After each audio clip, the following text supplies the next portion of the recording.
Instructions for accessing subtitles in a language other than English are included on our board meetings webpage as well as in the description below.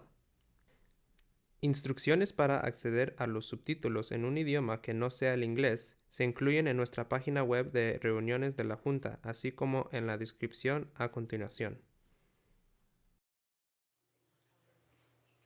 All right. Good evening and welcome to the Ross Valley School District Board of Trustees regular meeting. Today is August 26, 2026, and I am calling our meeting to order at 5:01. We have 5 trustees present in person at the Ross Valley School District here at 100 Shaw Drive in San Anselmo. Myself, Rachel Litwack, Anna Marsh, Chris Sandals-Cobb, Shelley Hamilton, and Daniel Cassidy. We also have cabinet members present. We have Superintendent Tyler Graff, CBO Chris Carson, Assistant Superintendent Stephanie Close, and Director of Student Services Lori O'Connor. Our meeting is being live streamed via YouTube, and the link is on our website and on the agenda. There will be a 60-second delay between the meeting and the YouTube live stream. A recording of the meeting will be made available to the public on our district YouTube website, but it's within 72 hours. So moving on to our next item here on our agenda, we have procedural items. If you would like to join me in the Pledge of Allegiance, please stand and do so. I pledge allegiance to the flag of the United States of America and to the republic for which it stands, one nation, under God, indivisible, with liberty and justice for all.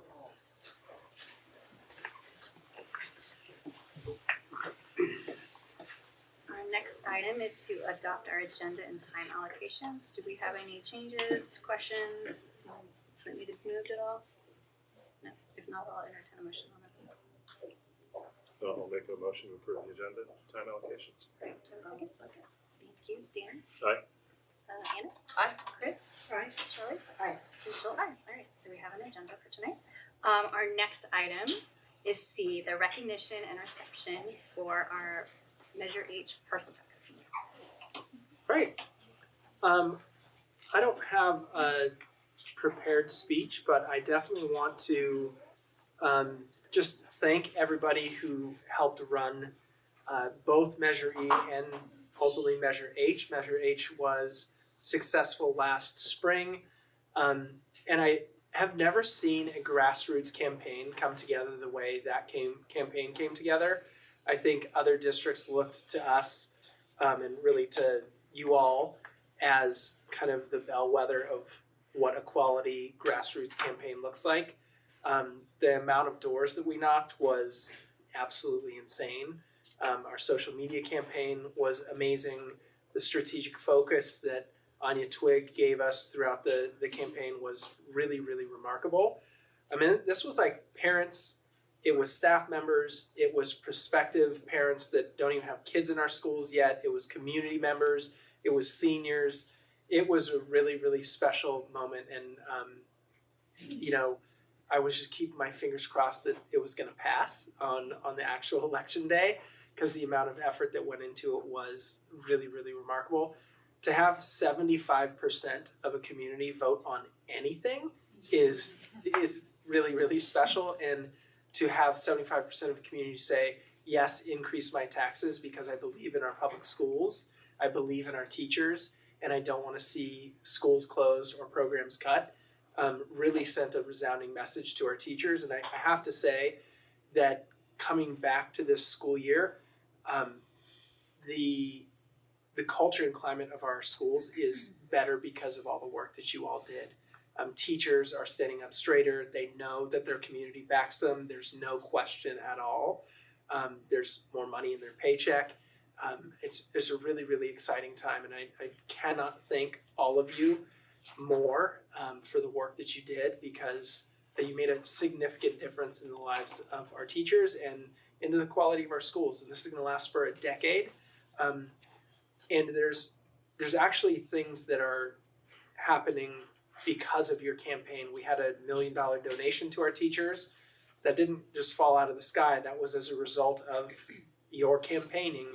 Your message got spread loud and clear, far and wide, and there's still more people coming our way to help us out. So I just cannot thank you anymore. I'm happy to hear if board members have things they want to say as well.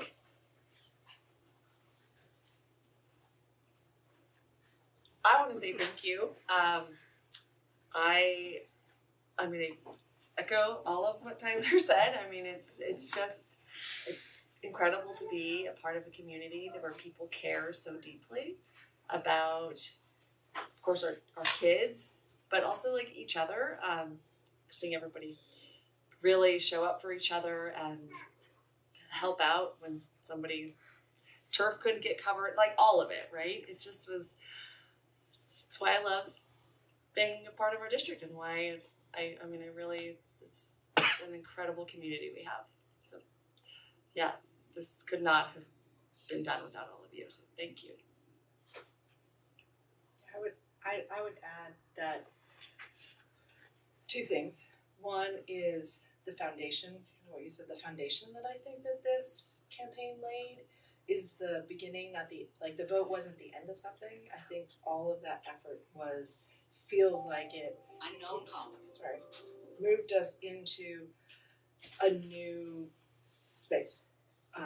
The information that it feels like our community has is going to carry us forward in ways known and unknown, and open up doors going forward, and creates a new sense and a new feeling. So that foundation of effort, community coming together, I think just is the beginning, and I really appreciate that part of it a lot. And I also really appreciate how, and again as mentioned, how we come together and all play different roles and people step up in different ways. And that I've seen that before in this district, and it just showed up again in having, teachers play a role with the kids and administrators play a role, and the community plays lots of different roles. And then, so I just appreciate that we can, as a community, play all different roles, and then the sum of all of that just blossoms into something fantastic. So thank you all so much. Great. If you were on the Measure H campaign, can you please stand up?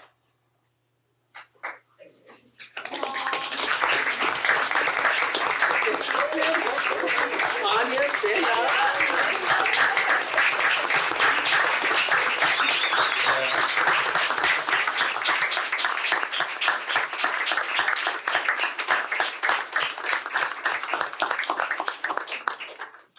Anya, do you want to say anything? Sure.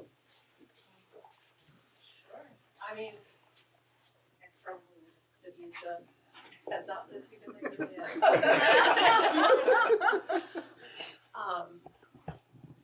I am very thankful for everyone who joined the team and was willing to do the work, and there was a lot of work to be done. I kind of knew that we really had to go all out, or else, nobody wanted to repeat of Measure E result.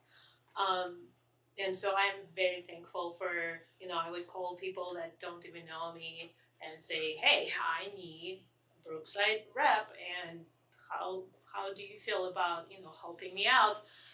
Was this, that, or the other thing? And so truly it was all about community showing up and really going above and beyond. We knocked 8,400 doors. That is just,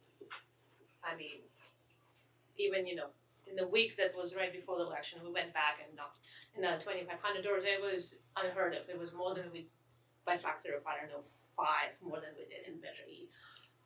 And I'm very thankful that the community voted the way they did. But I also now wonder, have we done the best we could? And that is certainly another part of, after doing all this work, are we truly following up with what we promised we're going to do? Are we going to keep the trust that the community put into us? And, we made a lot of promises. You all made a lot of promises, and we went and talked about it to everyone and everywhere we could possibly go and talk to. But I think now it's also important to think, what's the next step? How we're going to walk the talk, and what's gonna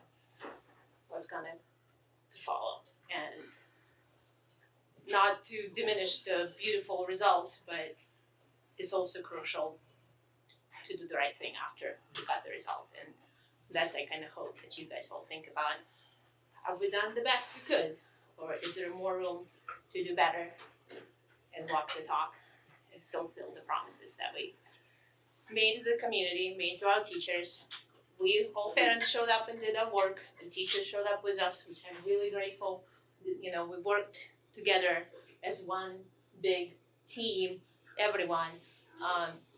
People trusted that what we said is gonna be the best thing to do, and we went and did it. So we all showed up, teachers showed up, community showed up and voted. I'm afraid it's now your turn to make sure you walk the talk too. And that's really kind of, we all have to do the right thing. And I am, again, very thankful for everyone who worked with us, because ultimately, of course, that was the only thing that could save us. So thank you, everyone. Yeah.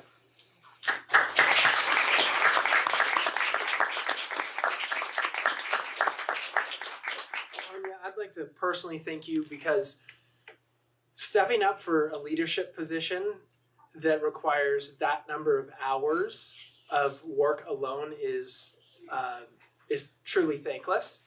And when the call goes out, not many people raise their hands to take that leadership role, and I'm really, really grateful that you did, particularly because your executive functioning skills and focus and organization was kind of the magic that brought it all together.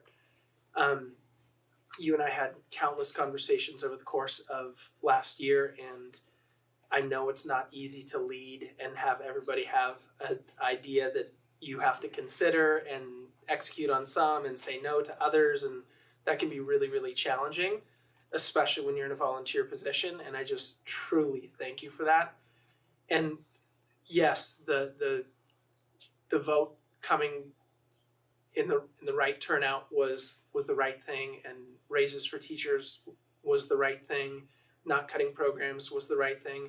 But I think the thing that made me most proud is this community was locked arm in arm, completely united throughout that whole process. And when we're united, what we can accomplish is within our wildest dreams. And when we're divided, I think that's where we fall apart. And this community has been in divisive places before, and we've seen the result, and we've been now very clearly united, and we've seen the result there. And I'm just really, really proud of the work you've done to bring this community together. And I think it's going to have a huge impact for many, many years to come. So thank you. All right, we will spend some time. Feel free to grab some cookies, some waters. Let's get a photo op for anybody that was on the committee. I'd love for you to come up here, stand up in the front with our board, and we'll get a photo, and we'll spend some time celebrating. Thanks, everybody. All right, welcome back, and thank you again to all of our Measure H committee members and everyone who helped with the campaign. Moving on with our agenda, we're going to go to D, communication. The first item here is public comment regarding items not on the open session agenda. Do you have anybody who'd like to make an open session comment? Hi, PJ from our parent. Thank you. Just a quick note, especially with a 5:30 start time for the meeting. Again, I appreciate the board having on the agenda virtual attendance, hybrid meetings. There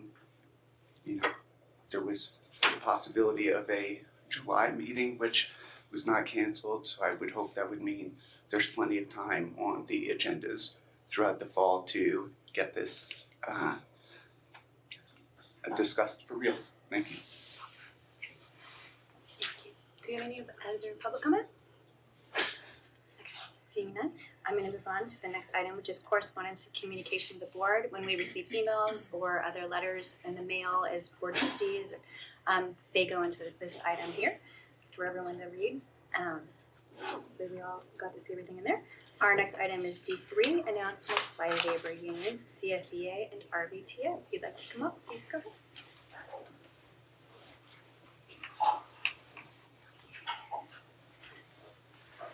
Good evening. My name's Johnny Van Houten. Most of you know me already. In this district, I wear 3 hats. I am the head of maintenance. I am a White Hill parent. and I'm the chapter president of the CSEA, the California School Employees Association. In that last capacity, I represent approximately 35% of the workforce of this district: instructional aides, custodians, office staff, administrative assistants, teachers' aides, one-on-one aides, IT technicians, specialists, and other folks who work side by side with our teachers and administration every day. Right now, a lot of my members and other non-certificated staff in the district are feeling invisible. And I want this board and community to hear that plainly. A very generous gift was given to our teachers, and they deserve every penny of it. But we who stand beside the teachers every day, doing the work that makes their work possible, we're left out of this completely. We have a lot of feelings about that, but more than anything, I'd like to talk about the opportunity it has presented. The classified employees of the Ross Valley School District come in early, we stay late into the night, we come in on the weekends, and we work all summer long. Despite that, sometimes we seem to be standing just outside this community's line of sight. This gift shines a light on our lack of visibility and how we are perceived by this community. And I'm honestly grateful for that opportunity. This conversation is important and healthy and has needed to happen for some time. When folks go to the theater, they don't always consider who built the sets or designed the lighting or tailored the costumes. The kids and the teachers are always going to be front and center, and we understand that. But at the same time, we sometimes feel overlooked and invisible, but not by teachers. We embrace our teachers and they embrace us back. They know how important we are, and we think everyone else should as well. I've heard a lot of folks using the term life-changing to describe this gift to the teachers, and it surely is. But it's important to understand that life-changing means very different things to different people. Life-changing to some means finally affording the better healthcare plan, or paying off some student loan debt, or sweating less during property tax season.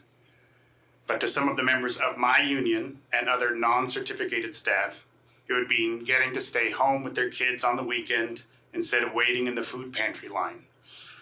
It would mean having an emergency fund in place for the next time ICE agents are knocking on your door. It would mean not having to choose between filling your gas tank or filling a prescription.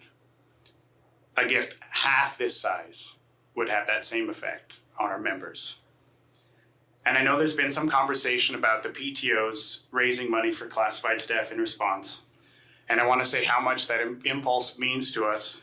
And it tells us that people care and that some folks do indeed see us. But we gently ask that parent dollars donated to the PTOs be directed towards our students. The parents who donate their time and money do so for the children, and that's exactly how it should be used. Our wages are a conversation for the bargaining table, and that conversation will happen later this month. And like the teachers, all we are asking for is a living wage. The difference is that classified and non-certified positions in the district are much, much farther away from that than the teachers are. That is the real inequity that is hard for people to see sometimes. So, I would like to address this feeling of invisibility directly. I'm asking for a partnership. Our board, our principals, and our district office in the project of raising the visibility and awareness of our classified and non-certificated staff. What can we do together to help this community to get to know its classified workers and their essential role in our children's lives? Here's my opening offer. With my members' permission, I'd like to use my union time at the beginning of each board meeting to introduce you to one of the people behind that 35%, who they are, what they do, and how this district depends on them every day. I promise I'll be brief, but fair warning, occasionally it's going to sound like I'm bragging. This is because I have the great privilege of working with some of the most extraordinary people in this community, and they deserve to be known by all. Our district as a whole is truly special, each and every one of us. And I promise it won't ruin the play if we peek behind the curtain. There is no advantage to preserving the mystery of how things get done in our district. What happens behind the scenes is just as inspiring and important and beautiful as what happens in our classrooms. Please join me in directing some of our applause towards everyone who makes this wonderful production possible, but isn't always seen doing it. Thank you.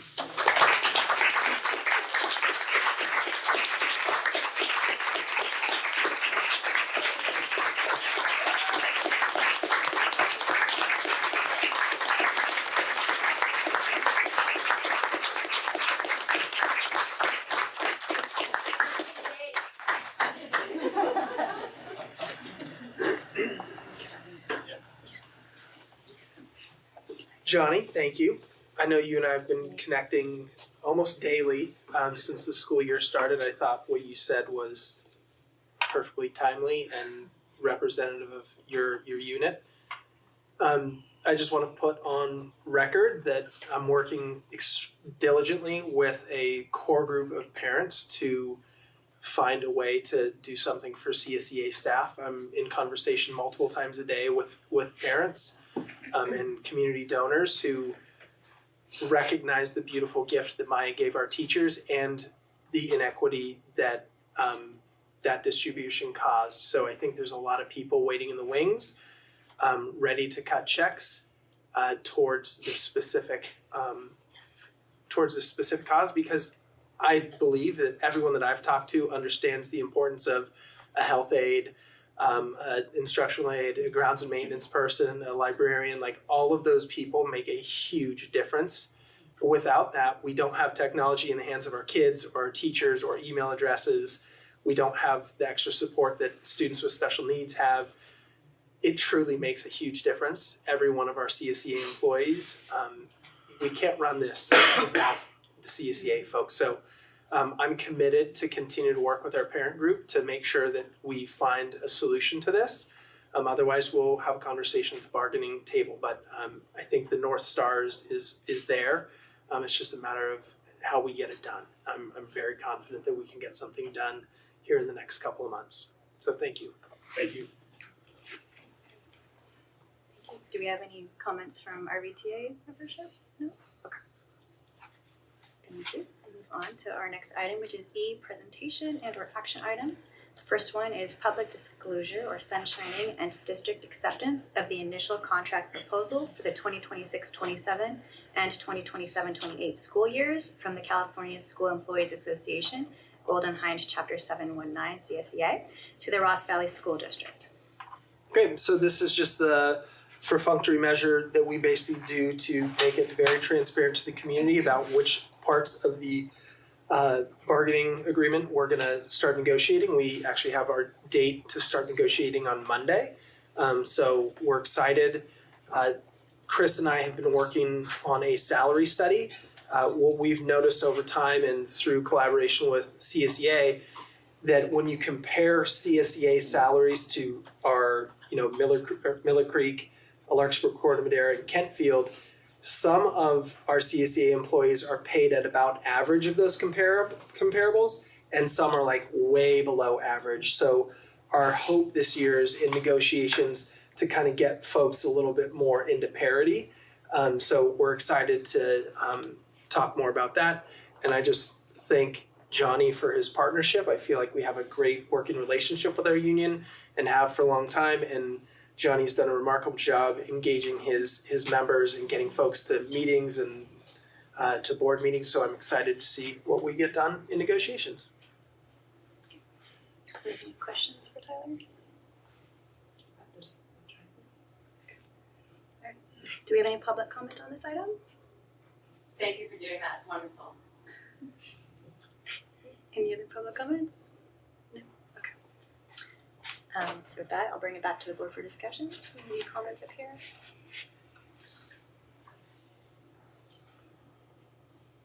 It's pretty straightforward. Yeah, It's pretty straightforward. All right. It's just the sun shining. Yep. We'll have Yep. another greenback. May you have a great bargaining on Monday. Great, thank you. Looking forward to it. All right, so with that, we need to vote on this one. So would somebody like to make a motion here? I'll make a motion that we accept the CSEA's Golden High Chapter 719 initial contract proposal for the 26-27 and 27-28 school years. I'll second. Thank you. Daniel? Aye. Chris? Aye. Shelley? Aye. Anna? Aye. And Rachel, aye. Moving on, E2, we've got recommended approval of consent form and agreement authorizing contract pursuant to cooperative bid and award documents from the Downey Unified School District piggyback contract bid. This is me. This is just allowing us to be able to use this piggyback bid since the total cost of the items that we're using potentially could exceed those bid thresholds. And what it does is allows us the bid rates that are under this contract. So it does provide for better pricing as well. Do you have any questions for Chris? Just curious, I looked at the pricing, what is the differential? What are we saving about, do you think, from prior bid levels? Like just, it doesn't have to be exact number, but did we come down a lot, or was it? No, Okay. it's usually just a few percent. Okay. Something small, but still. But lower, not higher, obviously, but I just wanted to just sort of understand it. Yep. So I think one of the things that kind of crossed my mind was, being exposed to tariffs and what that might do for pricing, so that it has not affected us at all. At the moment, no. Okay, The way the bids are, it's for a certain period of time, so great, they would have to have built that into their pricing structure Right. from the bid from the very beginning. okay, great. This looks familiar from the past. We've done this in the past. Have we done it with other things besides technology, or is that mainly the area that we've done it? Later on, there's another piggyback bid, but for this particular one, it's mainly for technology. The one later on that we'll see is one for Maria Connor bonus. This one, the one later on last year, Okay. related to translation services. Any more questions? Okay, do we have any public comment on this item? Alright, seeing none, I will bring it back up here for any discussion. Nope. I feel like Makes sense. If we're able to save 1%, 2%, it's a no-brainer. You need a motion? I do need a motion. I'll make a motion to approve the consent form and agreement authorizing the contract pursuant to the cooperative bid and award document from the Downey Unified School District piggyback contract. Great, do I have a second? I'll second. Thank you, so Shelley? Aye. Anna? Aye. Chris? Aye. Daniel? Aye. And Rachel, aye. Good, thank you. Our next item is E3, first reading and discussion of updated board policy BP in series 5000 students. This one's Chris. This one is also me. This one came about as a result of our child nutritional services audit. One of the things that the state is requiring now is in this particular policy, that the non-discrimination language that is listed on our board, our district website, as well as all of the documents related to child nutritional services, also must have that same statement. And so all we're doing with this particular agenda item in this board policy is just adding that same language. So it's pretty straightforward, and it's federal language as well. Yep. Do you have any questions for Chris? I'm gonna be completely dumb here. What does this mean for what we have to do on our campuses? Like, what does this mean exactly? In essence, what it means is that anybody who feels like they are being discriminated against, they now know that they can file a claim where they know that they can just reach out to us and we'll give them the information to be able to go and file a discrimination claim with the federal government. That's all it's doing Okay, so in reality. it's mental health. Okay. Thanks. I was trying to figure out what does it mean on our side that we have to do. Okay, thank you. Any other questions? No? Okay, I will go to public comment. Do we have any public comment on this item? Seeing none, I will bring it back to the board for any discussion we might have up here. Comments, thoughts? It just seems like, okay. I don't know, I'm kind of caught up on the nutrition guidelines, honestly. I mean, we have to really we've got to hold a line above the recommendation that we feed our kids hot dogs, which is coming from the federal government. I just hope that we continue to push a better nutritional approach to the lunches we serve our kids, especially after because I don't think that the standards from the federal level are appropriate. But yet we care about the non-discrimination statement on our website, that's all this is. This isn't about the nutrition standards, this It is says it right here. right, but that's not what's changing. Okay. What we're talking about, the only This thing is is, discrimination. this is the whole policy and it's just the part about the But non-discrimination. good news is, United States Department of Agriculture agrees with our non-discrimination statement, so that's good news. That's good. The Department of Agriculture I find it, is very much aligned with that. it's strange that it's in the same document, I agree. It's just, I don't know. I read this, I'm sorry, I was home reading this and I was like, what is happening here in front of me and what are we doing with this? So My I guess is continue to that remain at a loss as to what I'm actually looking at a here. lot of this is just duplicative in that they want to make sure that the non-discrimination language is in a multitude of places, so they want it in this policy and Okay, The other thing that has come out of that same audit is our wellness group, the committee, will be looking at this policy in greater detail and The nutrition or the discrimination? the wellness policy. the The wellness. wellness policy. so it'd be Which more of embeds the that. nutrition. Mental With, health. that's more of the Yeah. nutrition stuff. At that point, we will take a look more specifically at what you're talking about, Chris. And that will have to be done in the next year and a half. And so that's one of the major charges that we have of that committee. Okay, The only other comment that I would have is that we should update the director name on this policy. Yes, I saw that too.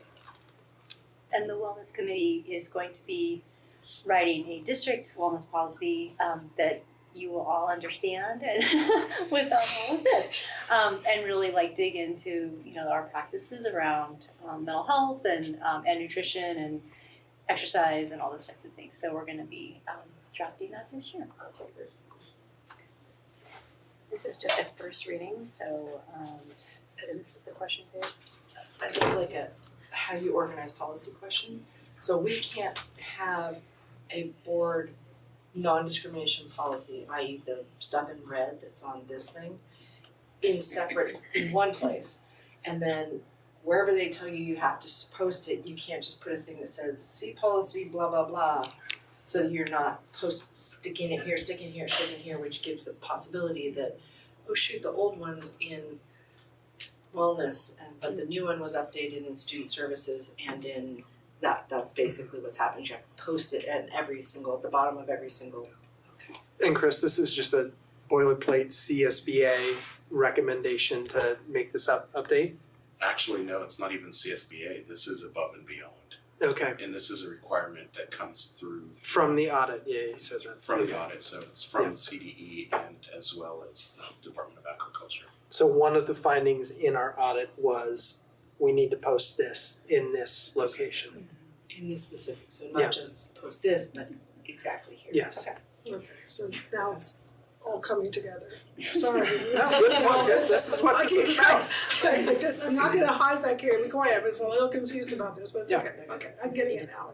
So in order to clear the audit findings, we need to approve this and go back to CDE and say, hey, it's now on our policy, that audit finding is now clear. Okay, Is that accurate, Chris? That's correct. thank you. And they did get a copy of the policy with just that and let them know that it's going to the board for Great. approval. Okay, Do we need to be looking at a lot of other policies that maybe are missing this statement too? No, this is the only one Okay, that would be required to have that. okay. So what's the action that's required, just a? This is just a first reading of it? Oh, just a first reading. So if there's other feedback, you can give it to us tonight and then it'll be on consent at on the September 9th meeting. For example, the director's name. Yeah, the director's name will be changed in there. Okay, yep. Alright, so do you have a reading for this one? Yep. Go. E4, discussion of written approval request, Hartwood Charter School, operation outside authorizing district boundaries. Great. So this one has been a complex series of interlocking questions that we've been wrestling with since our last board meeting. I've spoken to our legal counsel quite a few times about this. I've also spoken with MCOE about Hartwood and the charter there. And it really is it's a legal question, I think.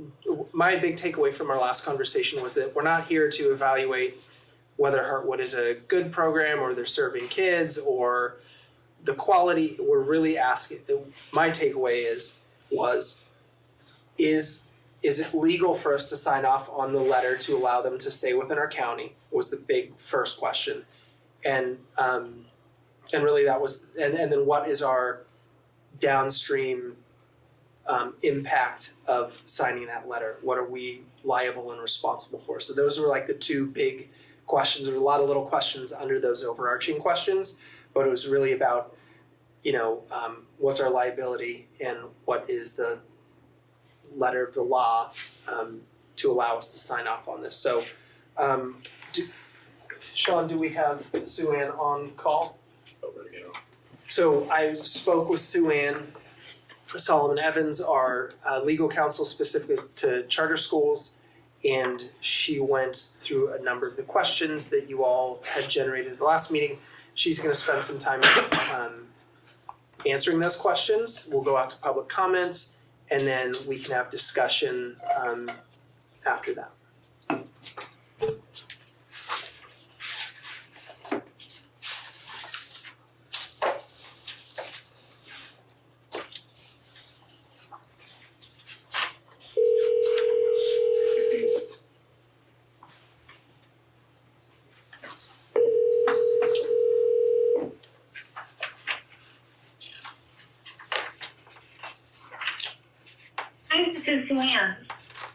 Hi, Sue Ann. This is Tyler and the Board of Trustees of the Ross Valley School District. How are you?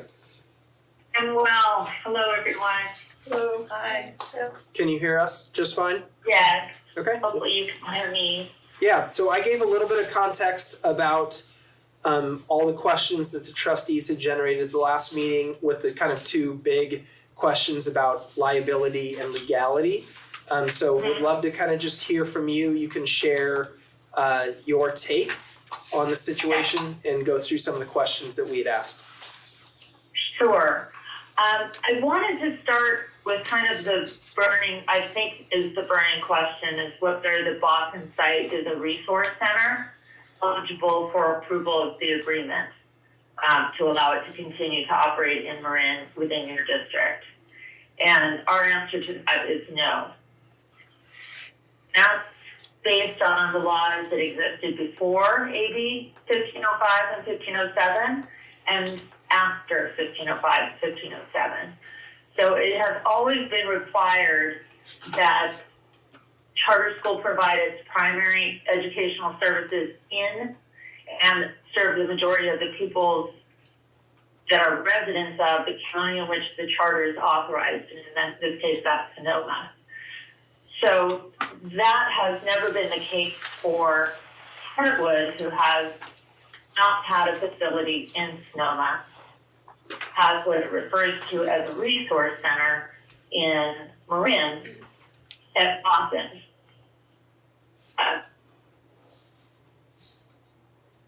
Because the Boston site is its only facility, it's not a resource center in our estimation. It's not a meeting place or a satellite facility within the meaning of the education code because it's not connected to a main facility that is within authorizers' boundaries and Liberty's boundaries.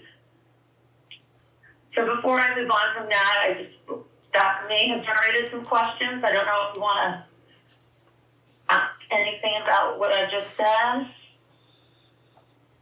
Or should we keep going through the questions? do you have a question? Or Keep going. yeah, go ahead. Yeah, keep going. Okay, great. Shelley, did you have a question? I was just wondering, it sounds like, are the other questions relevant to this? Well, we can keep going, it's fine, I just wasn't sure. We'll keep going. I want to make sure I answer all the questions you have. They can be a little repetitive in the response since I've given the sort of summary response up front, but I'll try not to weigh us down with being repetitive. So the first question, and I'm just looking at the legal questions and not some of the other questions that you had around Graham and The program. their program Yeah. and the impact on, not impacts on your district, but the students that later attend your middle school. I did try to address that.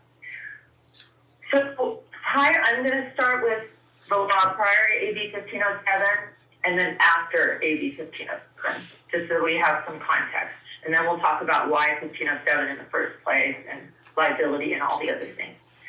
So non-classroom-based charter schools could set up resource centers in counties directly next to their authorizing county. But this required, and this is what I was saying earlier, the charter school to, one, provide its primary educational services in that authorizer's county and serve a majority of its students from the county where it was authorized. After AB 1507, a resource center must be used exclusively for educational support of pupils in dependent study, and the facility must be located within the authorizing district boundaries. So that's sort of the change in law.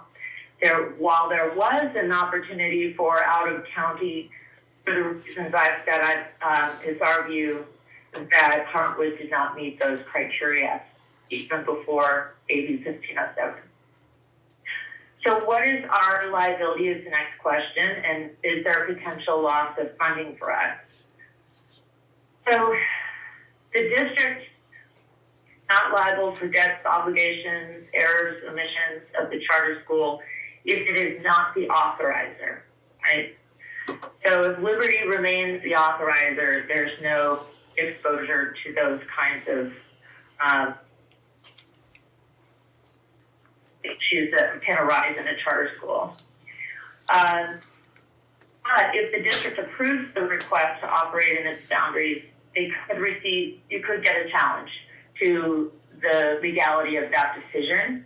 So that is not a liability for their debts and obligations. It would be a challenge to your decision as not being consistent with law.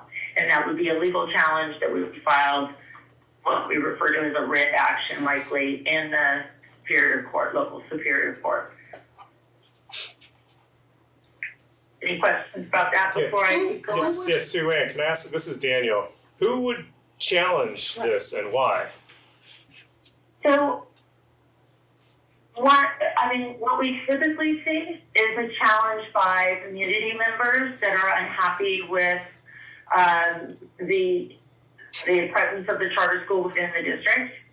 Another district could challenge it, although, the reality of that I can't assess. Those would be your primary challenges. Any taxpayer could challenge the decision of the board. What their motivations would be could be anything from, what is sort of referred to as being anti-charter, just generally having a personal policy against charters, all the way to,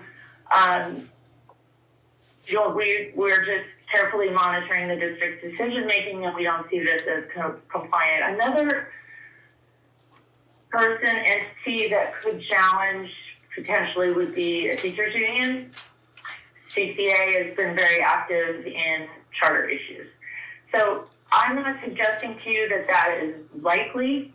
I'm just suggesting that's a potential exposure for the district. So, does that make sense? yeah, but Sue-Ann, let's just say that, this is Chris, let's just say that there is a challenge, okay? And a writ is filed. What what does that do if we're not the authorizer, Liberty still is the authorizer? What does that do to us in terms of financial exposure and impact? Is it just a legal hassle that we're being challenged and then they're forced to then become file with the I mean, what does it do? Yeah, what it does is it's a challenge to your decision to agree to allow their location within your district. So it would be a legal challenge to this board's vote.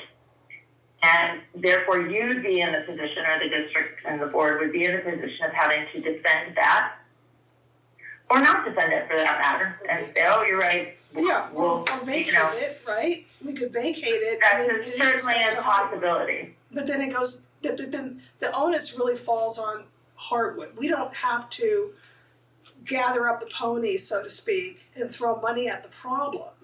If that should happen, I just want to make sure that that type of, quote, liability is not something that we're risking. I think what you're saying, that type of liability, we call exposure, right? Doesn't mean that somebody's going to do it, it just means that there's a potential for it. Certainly the board would have the option, several options, whether to defend or not defend. And you're right, I think it would fall as an issue on the charter school for being in a location that a court determines, or you renege or pull your agreement. It falls on them to deal with the consequences of not being located where they need to be. Okay, and I guess I just want to just make this as simple as possible, right? My question. Think if I put oil in front of my sidewalk at my house and someone slips and falls, they can sue me and take my house. That's the impact. With this, if we're challenged, what is the financial impact to it? It's just reputation? Is it just forms? I would say it's legal fees. I apologize. So it's a couple of things. It could be just the cost of litigation, which, is not cheap. And potentially, although not always, attorney's fees, depending on what kind of claims are brought and what the outcome is. Or we could it's a cost issue more than a liability for damages. We couldn't ignore it. We could rescind it. We could just say, oh, we take back what we just agreed to. Right. And we don't want to fight it. We don't want to pay legal fees to fight it, or we pay legal fees to fight the challenge. Right. That's what we would be facing. Okay. Yeah. So, Ann, I'd like to go back to part of your initial take is that Hartwood is not serving a majority of students in Sonoma County. I think the part that hangs me up is that it's kind of a yes and. Overall, with is an and, yeah, that's right. With their 850 kids, the majority, barely, 460 of them are from Sonoma County. For the Bothene campus, it is not true that the majority of the students served at the Bothene campus for the Waldorf program are from Sonoma. Is there a differentiation? I think this is where this whole thing gets very complex and unclear. Is the charter all 850 kids, or is it both the independent study program and the Waldorf 8 to 3 o'clock program? In my opinion, it is the combined full service, right? Instruction, whether they deliver it in seat for less than 80%, or they deliver it otherwise less than 80%. I just want to, when I say served, means that they have to be instructed inside of Sonoma, right?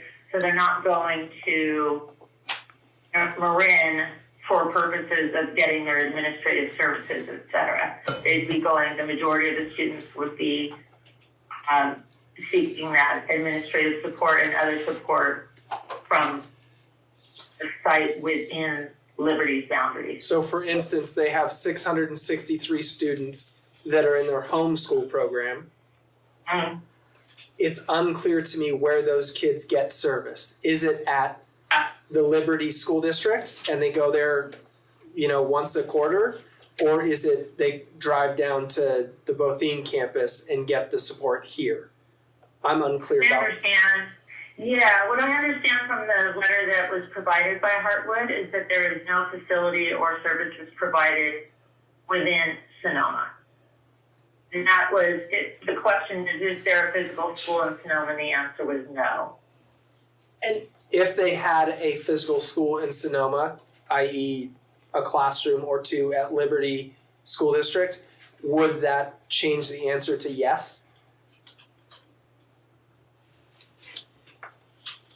Well, that depends. I possibly, I'm sort of struggling with the math as we Yeah. talk about how many are here and how many are there. It depends on where they're being served. To the point of the homeschool,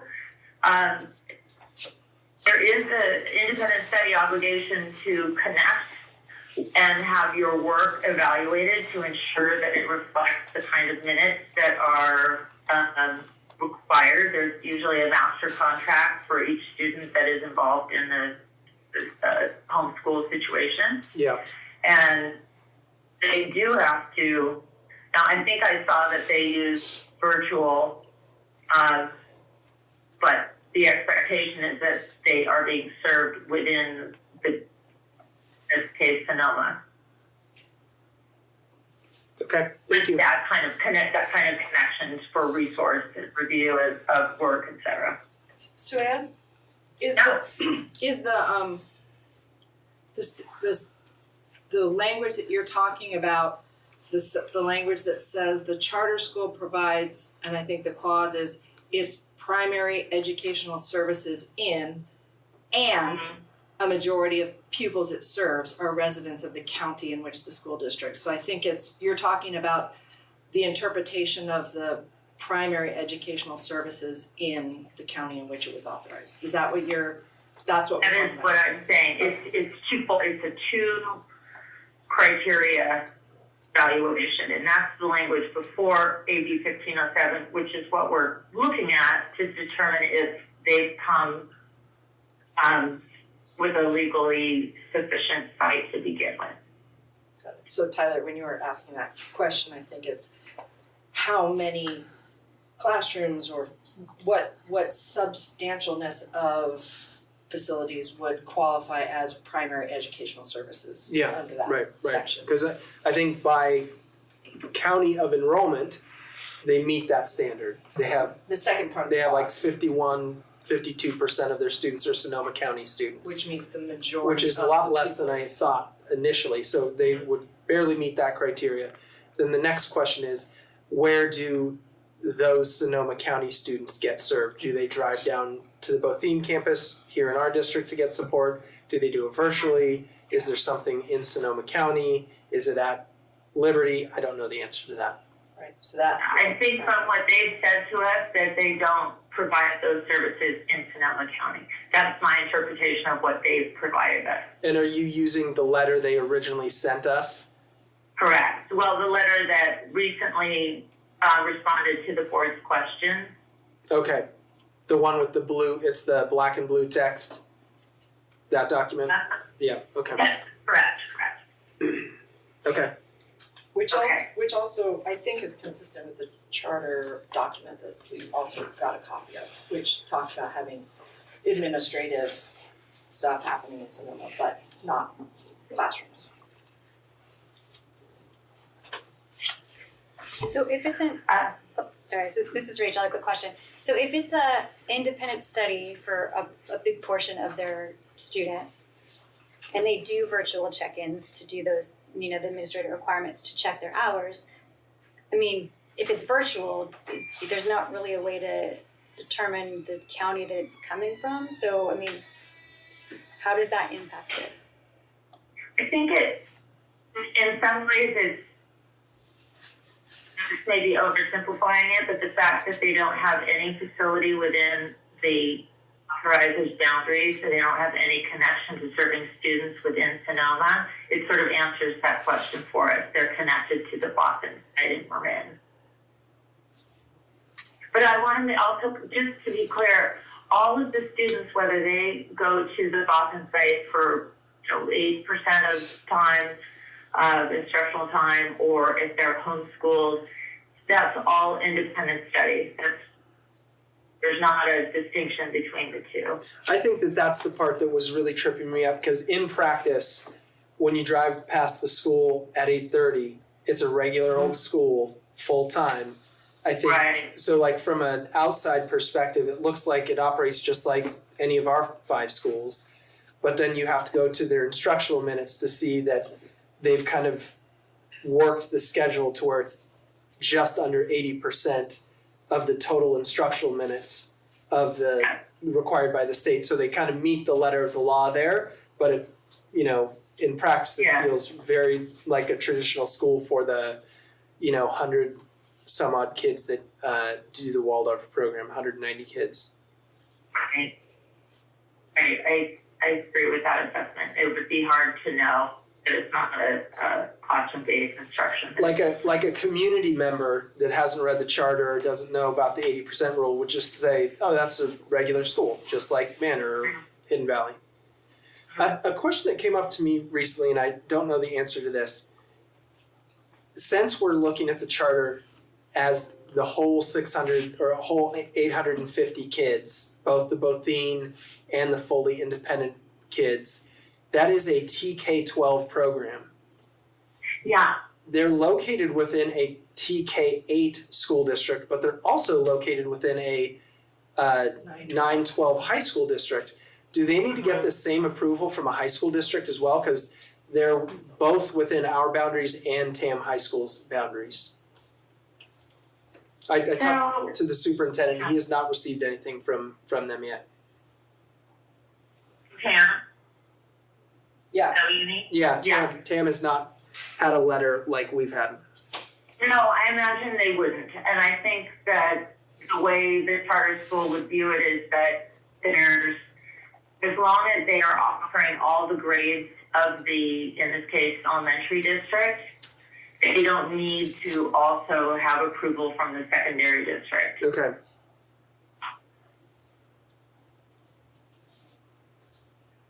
Okay. Anything else, or do you want to keep going? I think keep going. It's good. Thanks. Okay, good. Well, this was an interesting question. Well, they're all interesting questions. I will, because this is a kind of unique situation, and we'll get to that question too. But if they were chartered under Ross Valley, would they be a new charter or a charter renewal? And the structure of this is set up with the provision that they've asked for approval under, is that it be renewed by the district with just the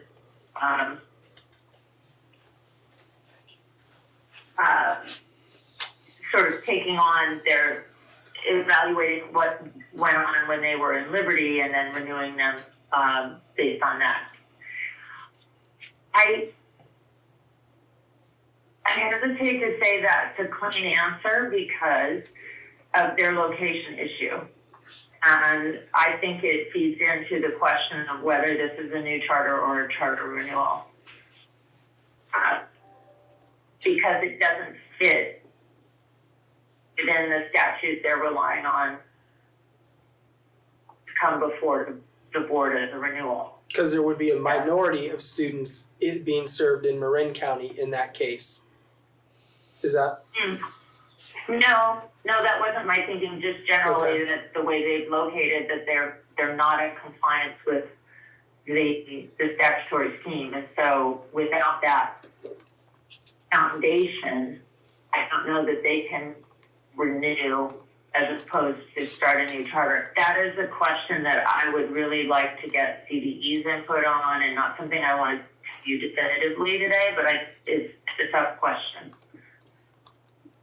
Along those lines, what is the role of like a material revision to a charter with the renewal process? In other words, if there are elements in the original charter that are materially very different than the way that the school is operating 7 years later, could you do a material revision and then You can- renew, or would you renew and do a material revision, or would it just be a whole new charter?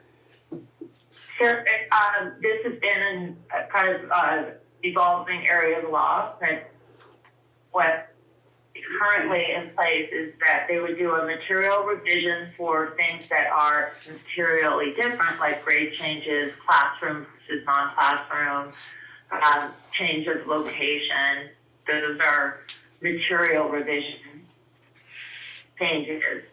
And you do that at the same time, assuming it's a renewal, you do that at the same time as the renewal, but it has its, and it's processed the same way as a renewal, meaning it goes through the 60-day hearing and 90-day decision. The difference with the material revision is there's not an appeal process. So if they come to you with a renewal, they have decided they don't want to be a TK-12, but they want to be a TK-8, and so they're going to ask for a material revision to remove the secondary school. This is just an example. In that case, it would be separately considered by the board, and you could approve or not approve of it. By our board or by Liberty? Because Liberty would be the one that they're chartered under, so wouldn't they be the ones who would do the material revision?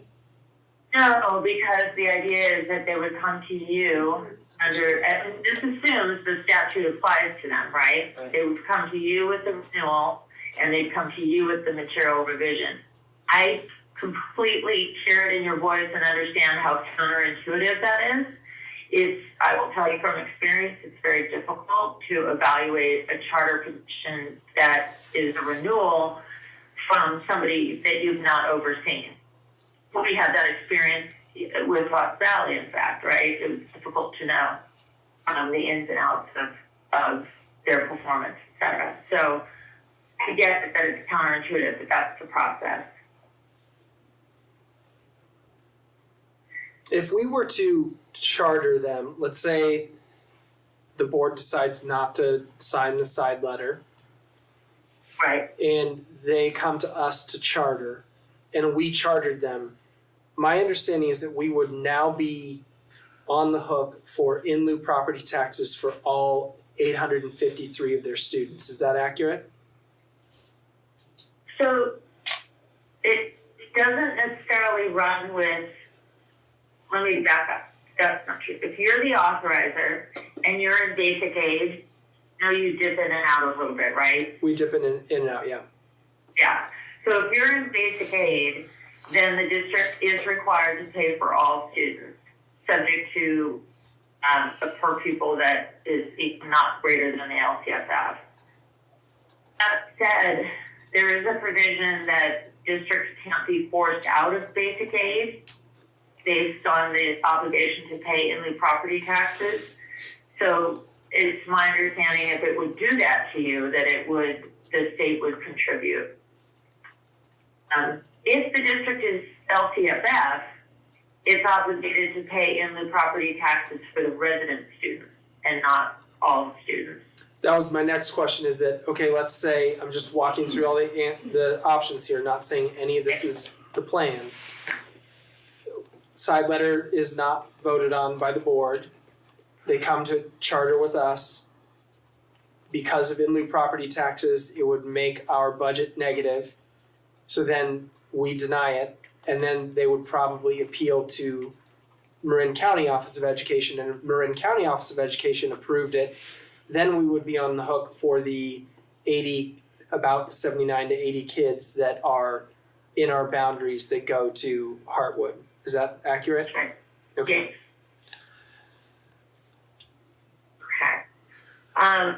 But your premise, what you were originally talking about, however, was, can it even be a renewal if they're operating, if their primary educational services were not and have never not been in Sonoma? So what are you renewing? Is that what you were talking about originally? Yes, and it's a little fuzzy in terms of even how to frame the question around it. But I do think that there is issue with the fact that they have not located correctly, in our opinion, at any time that they've been operating. And so are they still entitled to a renewal, or are they considered a new charter coming in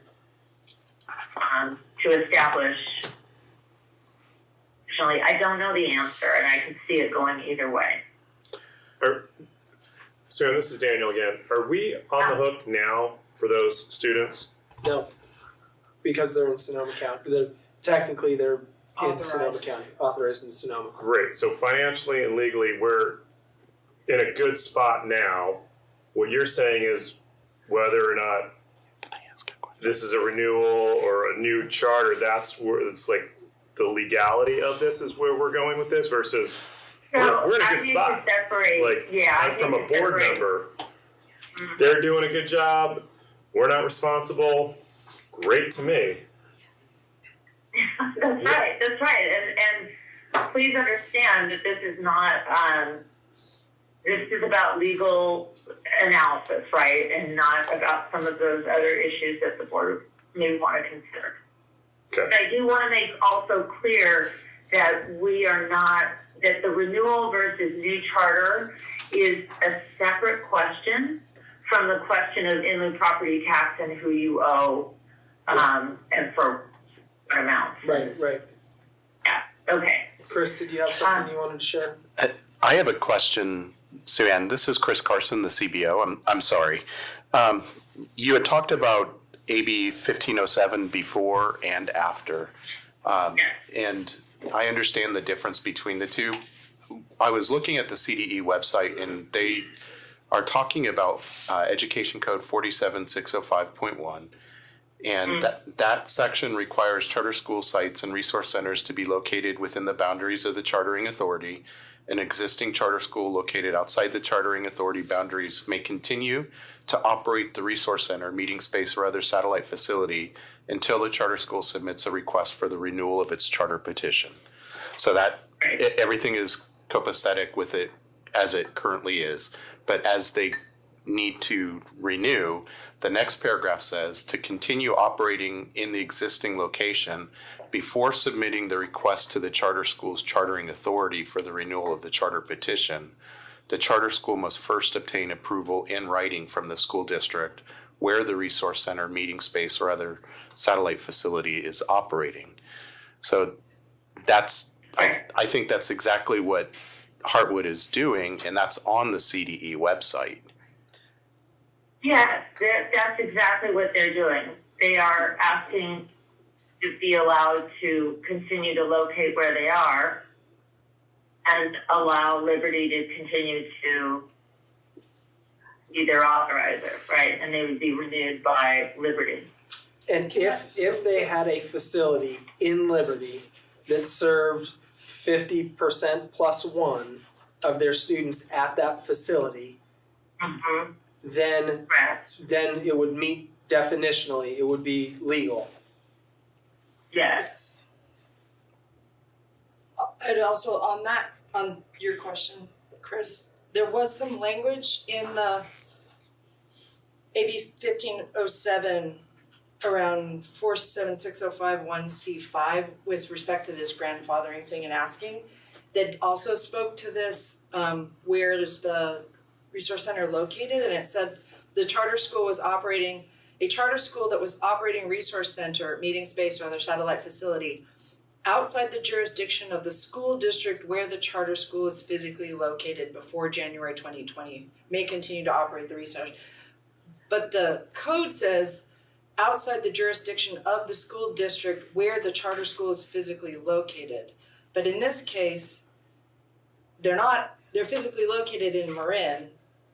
Right. And the satellite facility is physically located. I mean, there's not, like you were saying, there's not the main school is in one place and the satellite or the resource center is in a separate one. So that's where I was confused about the authorization of the request part. So I'm just throwing an idea out here. We could respond to Heartwood and say, we will authorize that you continue to stay within the boundaries of Ross Valley School District if you ensure that there is a facility within Liberty School District that serves 50% plus one of students at that physical location.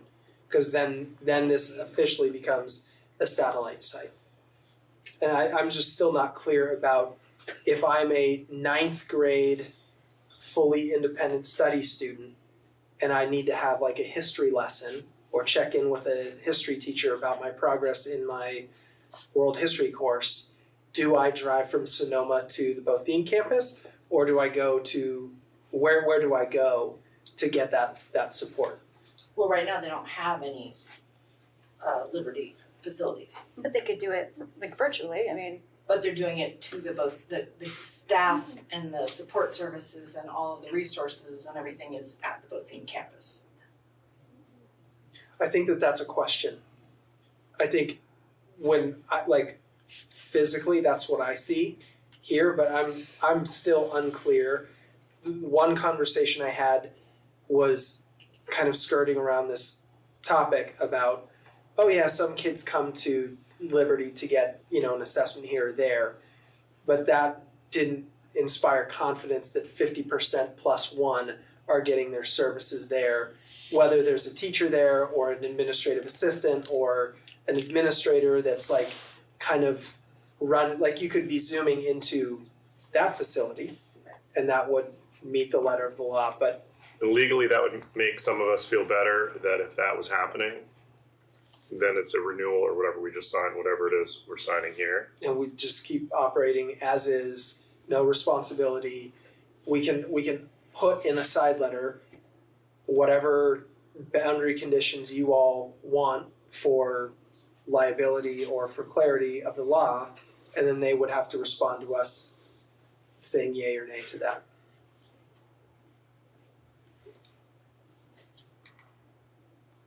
Sue Ann, were there other questions that you had that you wanted to respond to?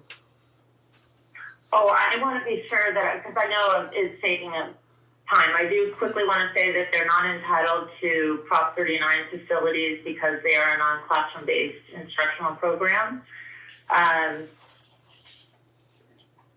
There was some question around why AB 1507 happened, and I'll just tell you quickly that there were abuses going on where some districts were collecting fees for charter schools that were far flung from the operating district, and there was not adequate oversight, and the local community didn't have a voice in the process, and that sort of triggered 1507's restrictions. There is a point to be made, though, that there's a case that preceded 1507, South versus Anderson. You may have heard of that one, where the court said, look, it's always been required that you locate within your district or within the authorizing district. That's not saying that it's a change in law. That's always been the obligation under 47605. Let's see. Are there questions around their funding determination, the 100% funding? I'm curious to know, it sounds like based on COVID, instead of getting the 80% funding because they have 80% instructional minutes, that they submitted a waiver and now they're getting 100% funding, but that has a time horizon on it. When does that end, and is it likely that they would get full funding moving forward? So a charter school that's non-classroom based can receive, and many do receive, 100% funding. And the criteria that the state evaluates on is whether 40% of the annual revenue is for certificated staff compensation, that 80% of revenue spent on instruction and related activities, and then the third being that they maintain a student ratio of 25:1. So if the school doesn't meet these thresholds, then they can, be downgraded to an 85% or a 70%. So I'm not sure where they would land on that analysis outside of the COVID waiver that you mentioned. Okay, great, thank you. Okay. I had a question about the non-classroom based determination. I get the 80%. element of it, but I was confused because it seemed like there was two different sets of regulations. One was determining whether or not you're classroom-based or non-classroom based, and that was like how much time kids spend on a site.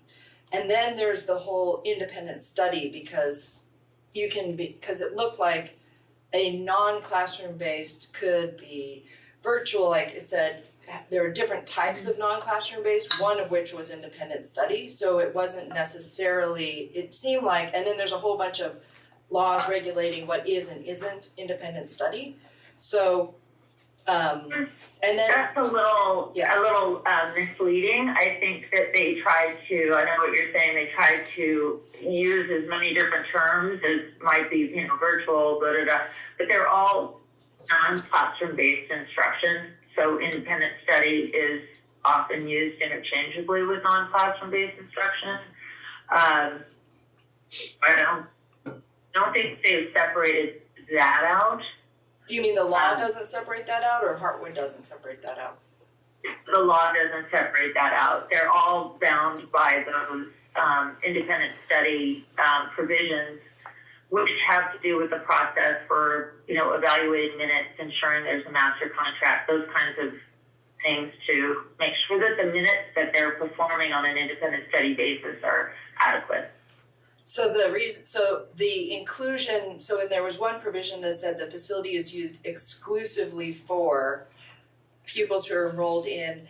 I was just wondering why they included both the terms non-classroom based and independent study. Was there a purpose for having both of those versus non-classroom based virtual study, or why did they include both of those terms versus just saying enrolled in non-classroom based study? I don't know why this legislature does some of the stuff it does, but I think that it is possible for a non-classroom based, that one distinction might be that non-classroom based can have a seat time element to it. Independent study is typically considered more like homeschool, but they're really not different in terms of what the requirements are. Okay. They're treated as one and the same. Right. Okay. Let's see. I think we're getting to the. Oh, you asked about other Marin districts being impacted by new property payments, and it really doesn't change. If they're chartered under RVSD, it wouldn't change what kind of in lieu property payments. It's whether the district is LCFS or basic aid. And that is what I have for questions and answers.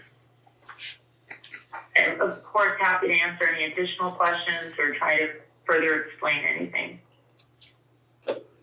Sounds to me like the main thing is that the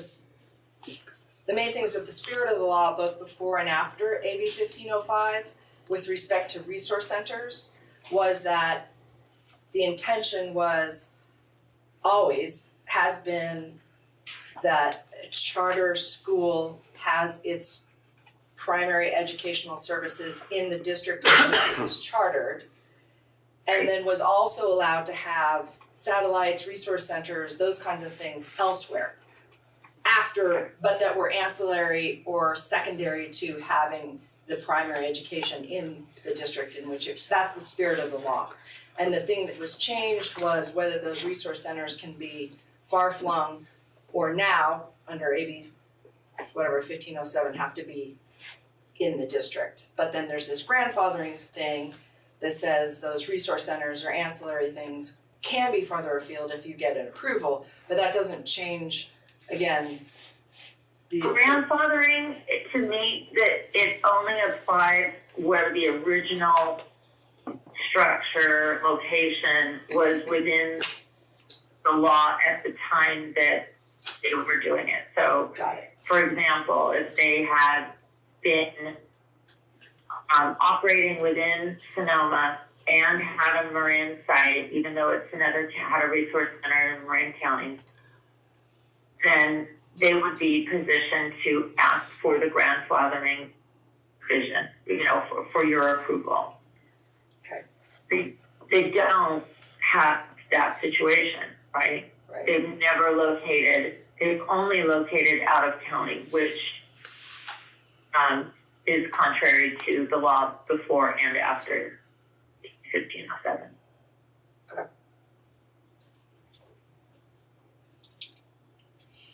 Well, thank you for the presentation. We appreciate you getting back to us on all those questions.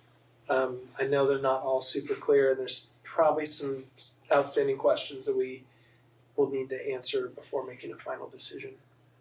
I'm happy to do that, and I want to close by saying that this is not a cut and dry situation. This is a unique situation with this charter coming in under the circumstances that it has. It's not uncommon for charter schools to seek approval like this. It's just not common where there hasn't been some compliance with the original law. So with that, I'll leave it to you all to figure out any additional questions that I can answer or help in any way I can. Any more questions for Sam?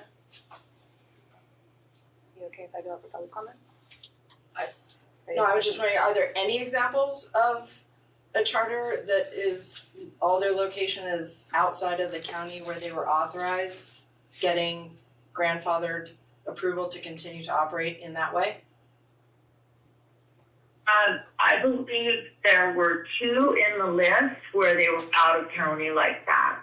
Is the whole, But I don't know the circumstances underlying, what they had available in the district at the time they had the county out of the county. Those two sites that were not sponsored by county, but sponsored by another district, authorized by another district, they were both very clearly independent study programs. Like kids that come in once a week for a language arts lesson, where I think the thing that tripped me up is that although by the letter of the law 80% instructional minutes meets independent study, it feels like a regular school. in those examples, were they coming into the district where the authorizer was to get their independent study, or were they going out, were they going to some facility outside? So in those two examples, did they actually have operations in the district that they were authorized in? In one of the examples, it was very clear that the district there was a location within the authorizing district to go check in with a teacher, get a lesson. They had a schedule of offered lessons there, and there was something outside of county where kids could go get a similar thing. So I think that's the question that I have on the table is like, But was there any of them that had nothing in the authorizing district? I didn't see anything. But I think that's my question is, does Hartwood have a schedule of classes that is offered at Liberty? How many kids attend Liberty, like a physical location in Liberty, or Zoom in to get support from a teacher or check up on work? And it's still very unclear to me at this point.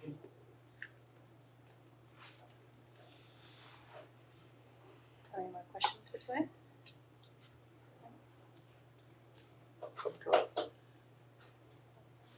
Okay, so with that, I'm going to go out to public comment. So if you would like to come up and you have 3 minutes, if you would like to make a comment.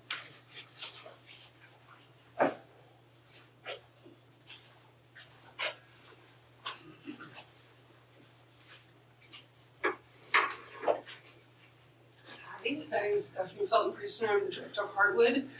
And it was really hard to sit through that because the majority of our students are in Sonoma County and they do receive services in Sonoma County, and they do meet with their credentialed support teachers in Sonoma County. In fact, there was a large gathering just yesterday at Rankin Park of the CSTs meeting with the students they are serving. We have a dedicated team of about 10 SPED people that only work with the students in Sonoma County. I could go on and on. We do have a schedule of virtual classes that are provided. The reason we can't claim Prop 39 is because we are non-classroom based, so we don't need a facility. We don't need an actual location. We need to make sure that we're serving those students. So we meet them in public locations. We do sometimes meet them at Liberty. Liberty has allowed us to use their gym for plays that the students have put on. We've done assessments there. We've done CASP testing there. The students and the families in Sonoma County would be appalled to think that they were just completely discounted as not being part of an incredibly active Sonoma County homeschool environment. So please, please know that we do operate primarily in Sonoma County. Most of our CSTs are located there, and they're never in Marin. We only have 2 credential support teachers that are working with our fully independent homeschool students that are located in Marin. Sorry, that was just so hard for me to listen to. In terms of the instructional minutes at Botheen, the only things that we didn't count as instructional minutes were recess and snack and lunchtime and a few transitional moments between classes. And some of those were counted when they were in the younger grades because we feel like those are instructional minutes when they're in the younger grades. So we didn't really work the schedule. It just is the schedule that we created. I just want to be really clear that we've worked with, in the law, we've seen people who weren't good faith operators. That is not who we are. We are operating in good faith. We work really hard to operate in integrity at all times. And let me see.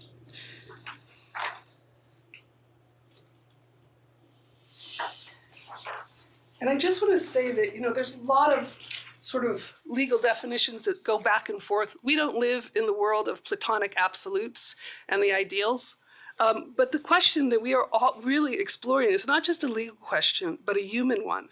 The fate of roughly 200 children and their families that live and support them hangs in the balance. The livelihood of an extensive team of educational professionals does as well.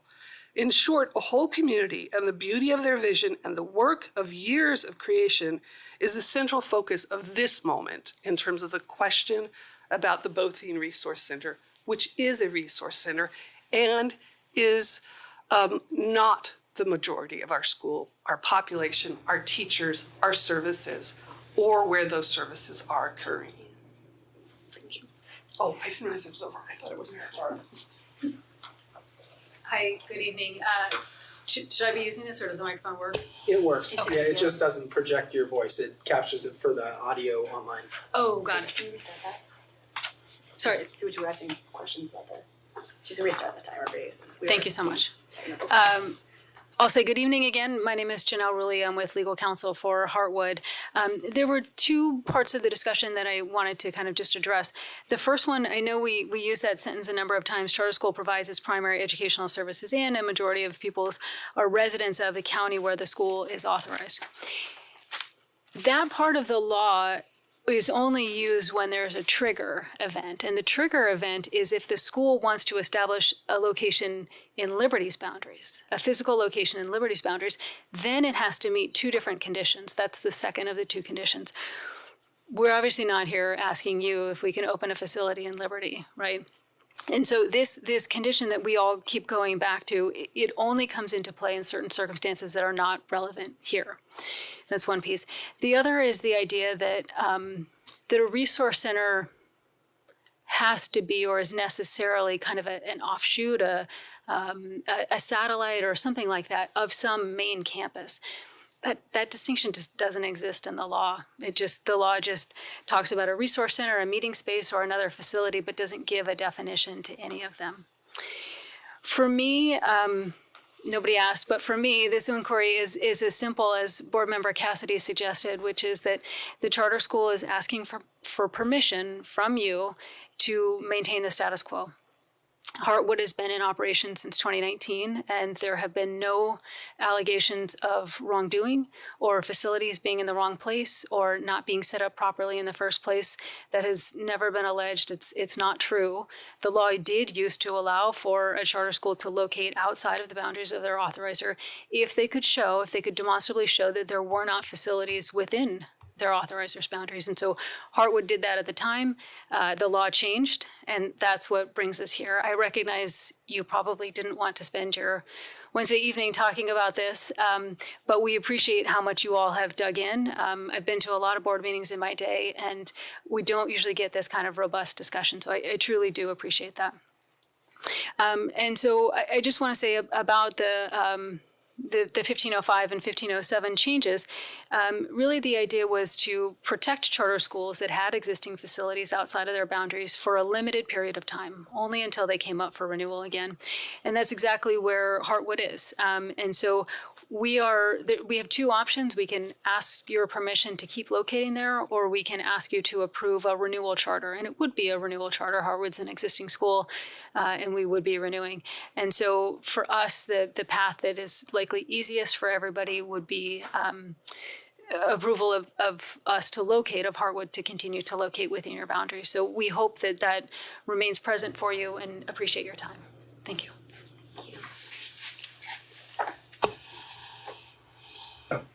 Well, thank you for giving us this opportunity, all of you. I'm probably new to this group. I'm Mark Puccinelli. I'm the president of the board of directors at Heartwood.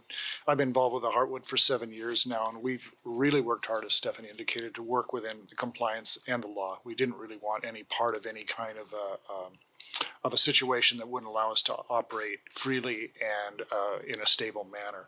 We serve our own families. We serve a community that is that has been served by us for several years, and we have people that are working their way through the program and getting a little off.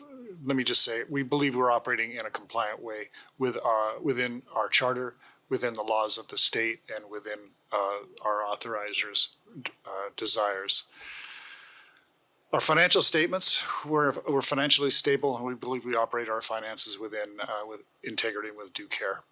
So we feel like we're operating well in that regard as well. And we think the letter that we are offering here today for your signature really offers an approach to allow us to continue to operate and offer a substantial and beneficial educational program to the community.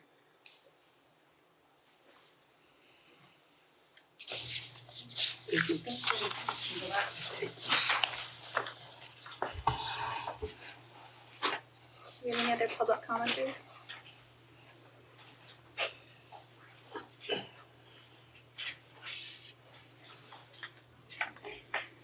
Seeing no additional public comments, I'll bring it back to the board for discussion.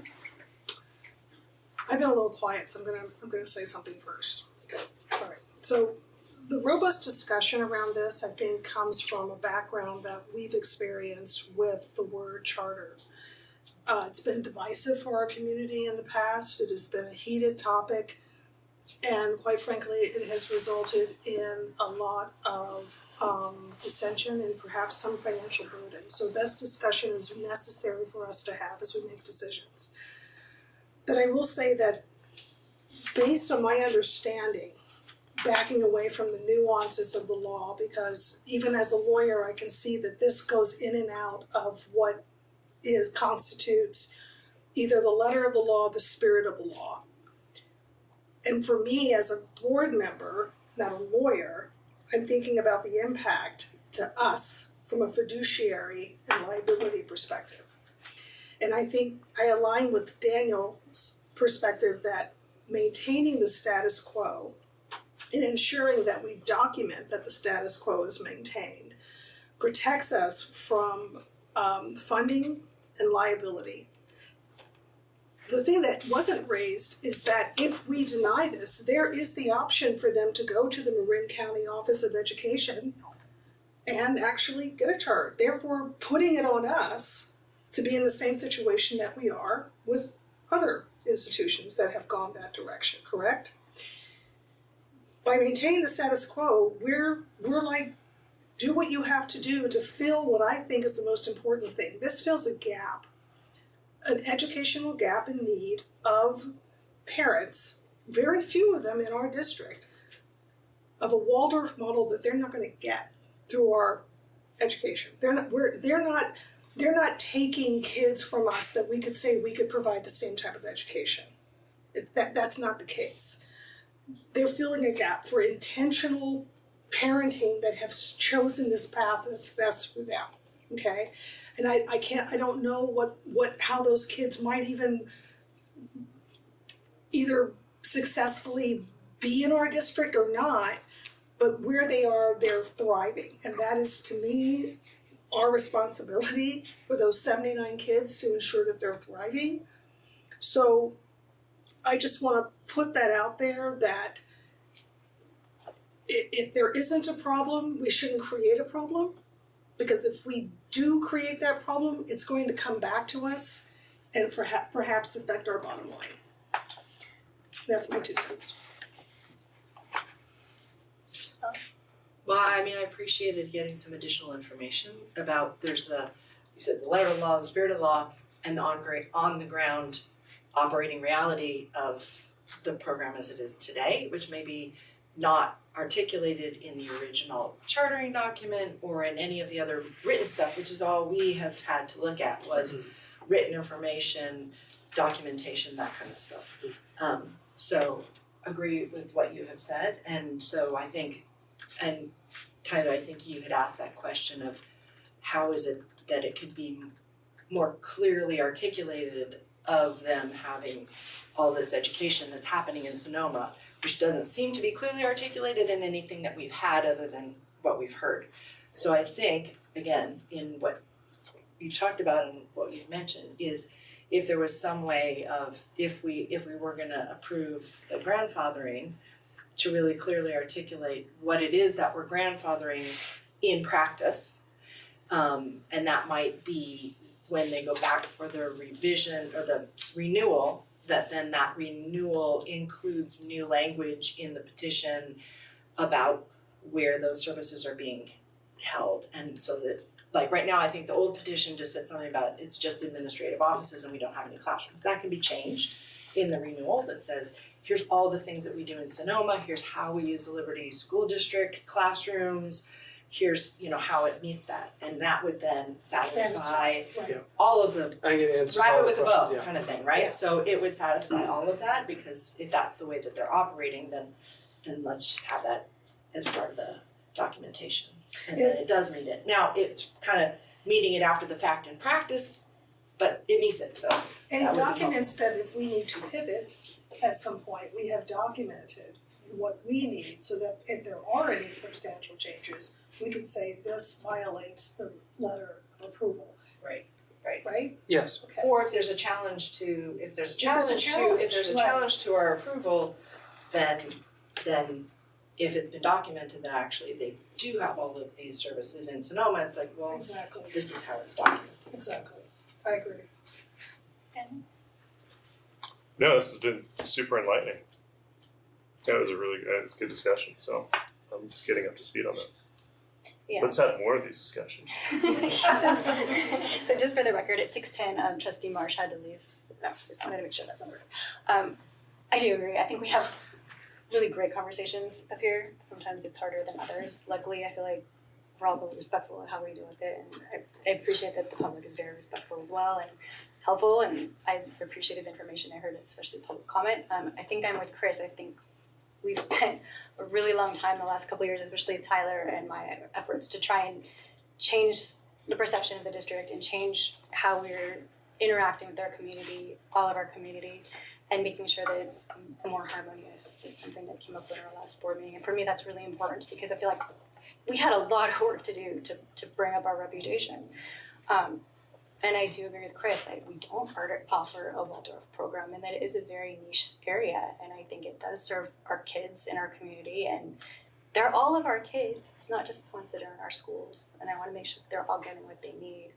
I mean, this is what some of these kids need, and that's fine. As is the homeschool program. Exactly. We don't offer an independent study program, we don't offer a homeschool program. for families that want that, so. But what I was hearing when we were just talking, especially you, Shelley, is that you feel like if they just incorporated some of these things into their renewal, you would be okay with an approval letter, it sounds like. I mean, I think that the big question for me was this, all the documentation that I had seen didn't articulate what was happening in Sonoma. So it did feel like everything's happening here in Marin County and Bovine, and there was just authorization. So if that's not what's going on, then let's clarify that. And In writing? In writing. And, clarify that in writing. I don't know whether that happens. I would imagine to codify it, it goes as part of the renewal process, but we can say that, so. And we're not deciding tonight. No, this is just for direction for Tyler, Yeah, so just to like, give you some direction. I didn't think we had enough. I think there was still, between last board meeting and the times we've spoken with Sue Ann and tonight, the big question of satellite versus not satellite, what's happening in Sonoma, that was like a recent question that came up in the last 24, 36 hours. So I think getting a little more clarity tonight, I think we're more prepared to come back on the 9th to make a vote and recommendation. So I love this conversation, but if you have some direction in terms of if I was to bring a letter to you all on the 9th, what would be some boundaries that you would want within that letter? I have right here clarity on Sonoma staffing and services. I think Prop 39 is something that we have clarity on, but having that in writing is probably an additional safeguard. And by clarity, Property taxes. And by clarity, I think that would mean that they would amend, that when they go back for renewal, the language in their petition, it's not just they're telling us in the letter that this is happening, but that it's anchored in their renewal process. So it's in perpetuity, it's not just a letter that we got saying, here's all the things we do in Sonoma, that it's put into their charter, so that their charter articulates it, which I think probably ought to anyhow, so that it would be in there. when I think we have confirmation that we wouldn't have any financial liability or any responsibility after we sign this approval letter, but can we get that in writing just so it's written into it? Right. And just to I'm not gonna come after our funding. I don't think they could, given the way things are structured. Unless they get approved by the county. Yeah. The Prop 39 thing was very compelling to me, and I appreciated that comment because we are always vulnerable to having our own schools altered for the need for space, and that really helped me a lot in terms of feeling confident beyond the liability issue and fiduciary obligations that our schools will not be affected and our spaces will not be affected. So, and that could go in the letter. So I have clarity on kind of the Sonoma stuff and having that written into the charter. I have clarity on and written around Prop 39 and then financial responsibility / in lieu property tax. Are there any other boundary conditions that you want me to work with Sue Ann on? Is Sue Ann still on the phone? Sue Ann, are you still there?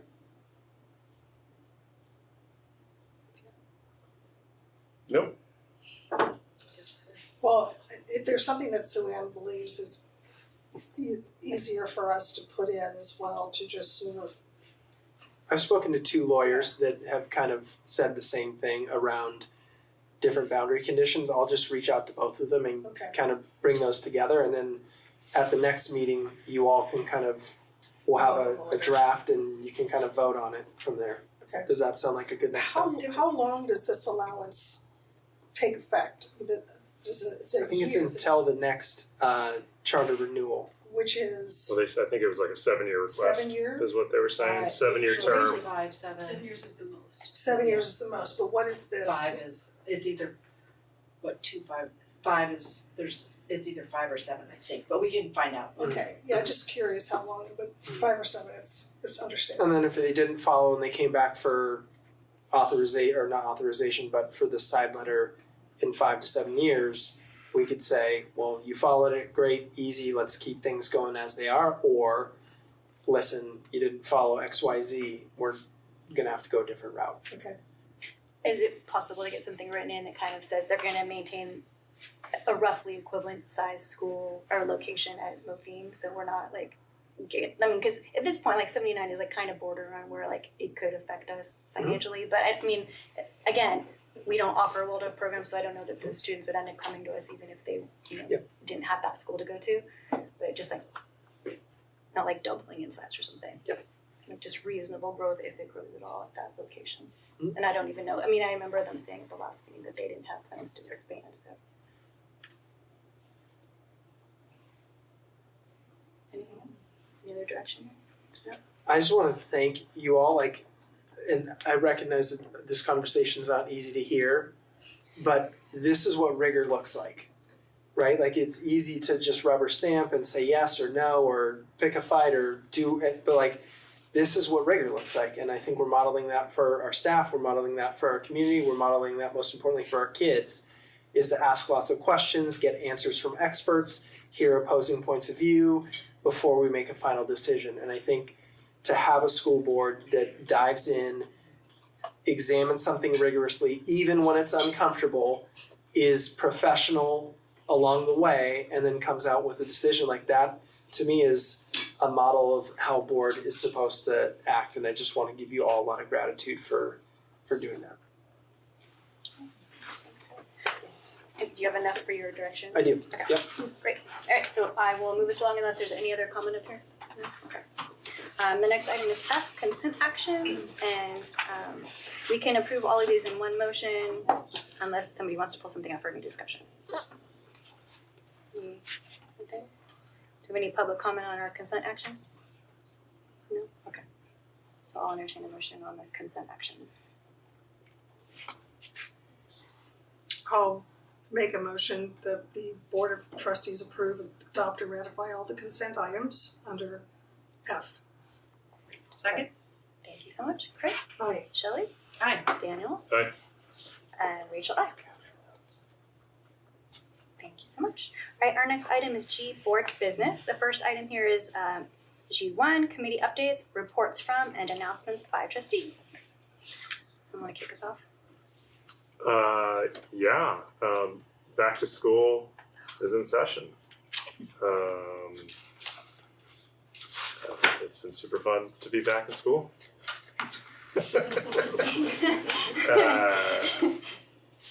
Yeah, we had parent-teacher conferences this week. I was at Whitehill on Mondays at lunch and Brookside today. So yeah, it's just good to be back. And it was a really nice summer too. That's all I got.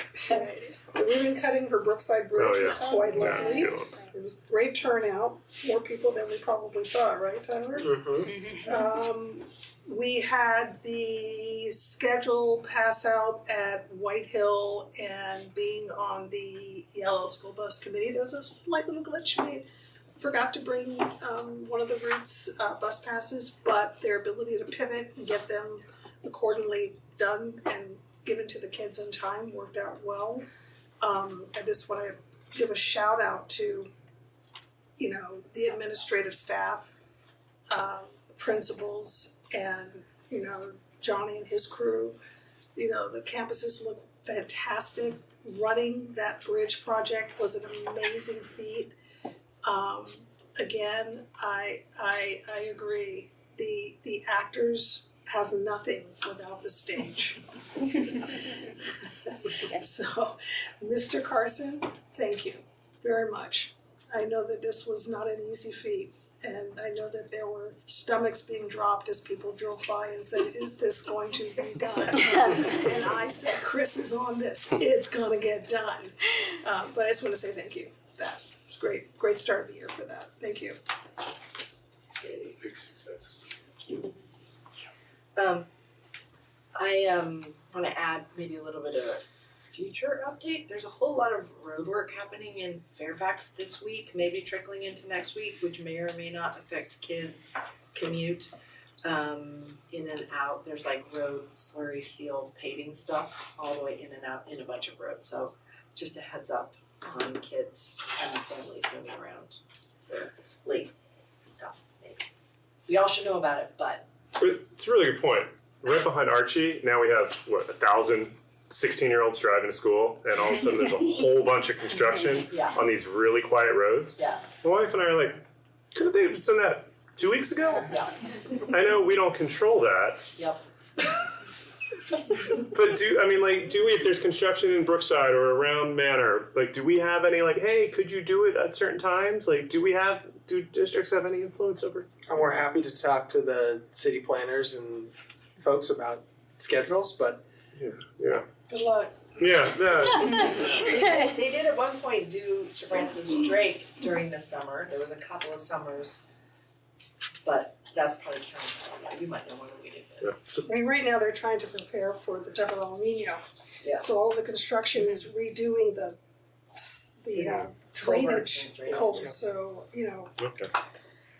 either you get stuck in your house in a flood or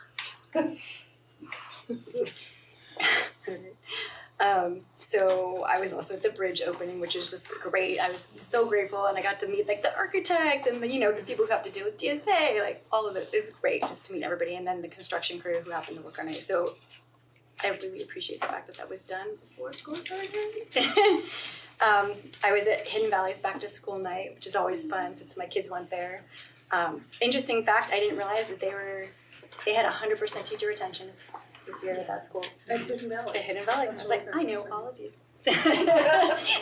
Still. And then I have my first CSBA small districts work group meeting coming up in a few weeks. But they sent out emails before that, and they had us do surveys like, oh, what sort of things do you want us to talk about here? So if you have in anything you want us to get on that agenda, let me know. Just send me an email. I'll make sure that I'll make sure that I can lead that into that group, because they're just a group of small school districts kind of like us who, are quiet, and we're not like LA unified. So and part of that was there was a question there saying, hey, do you want to submit your school district to be part of the Small Schools with Big Ideas campaign that they're doing? And so I said yes, with Tyler's permission. So I was like, I'm not going to put your name on there without asking. But yeah, so it gives us an idea to highlight something that we're doing, and then it gets pushed out to everybody in CSBA, which is kind of nice because you see what other small districts are doing with it. With their limited funding, or all these different challenges that small school districts have. So that's been really cool. And that is the last of my update. With that, I will move us on to item G2, which is approval of regular meeting minutes for June 17th, 2026. Are we able, if there's no feedback, are we able just to approve all three of these minutes in one, or, No, because there's two for the 17th? Because there are Some have to be abstained and Yeah, others don't. 'cause yeah. I understand, Yeah. okay, I get that, thank you. and they weren't grouped under one thing, saying that they could all be done in one motion. So Okay. if that's just like a format of the agenda. So I don't know who was there or not. Shelley and Anna were not there on this first one. So I'll motion for this? Yes. Okay, so I'll recommend that we approve the regular meeting minutes for June 17th, 2026. And I'll second it. Thank you, Chris. Aye. Shelley. Abstain. Daniel. Aye. All right, and Rachel. Approve those. Our next one is approval of special meeting minutes for June 17th, 2026. This is the special meeting. Same day. I recommend that we approve the special meeting minutes for June 17th. Okay, I'll second. Thank you, Daniel. Aye. Chris. Aye. Shelley. Abstain. And Rachel, aye. So those are approved. Our next item is 4, approval of regular meeting minutes for August 5th, 2026. Daniel was not present on that one. So I'll recommend that we approve the regular meeting minutes for August 5th, 2026. Second. Thank you both. Chris. Aye. Shelley. Aye. Daniel. Abstain? And Rachel, aye. Okay, so that's approved. Item 5 is Board of Trustees Committee Assignments. Ooh, Anna's not there. Get them all. Just give them all to Anna. Not here. Thank you, Anna. Can I take your wellness committee? I suppose so. It's actually a fun one. I know. It's fun. I've enjoyed that one. Thank you, Lori. So you want to do that? Does Yeah. anybody else want to do wellness? You can have more than one on there. It doesn't have to be just one. Well, I want to do that and safe routes to school. Okay. If Chris wants to get off safe routes. Sure. Are you asking to do that instead of or in addition to? I would keep all of mine unless I don't need to. Would you keep Golden Bell for sure? Golden Bell's easy for me. I've got the connection with Dominican. That's just my faculty status at the university really awards us quite the really nice bells. You got me some good seats too. Yeah, good seats. Yeah, See? oh, nice. Okay. I would give up the roundtable committee.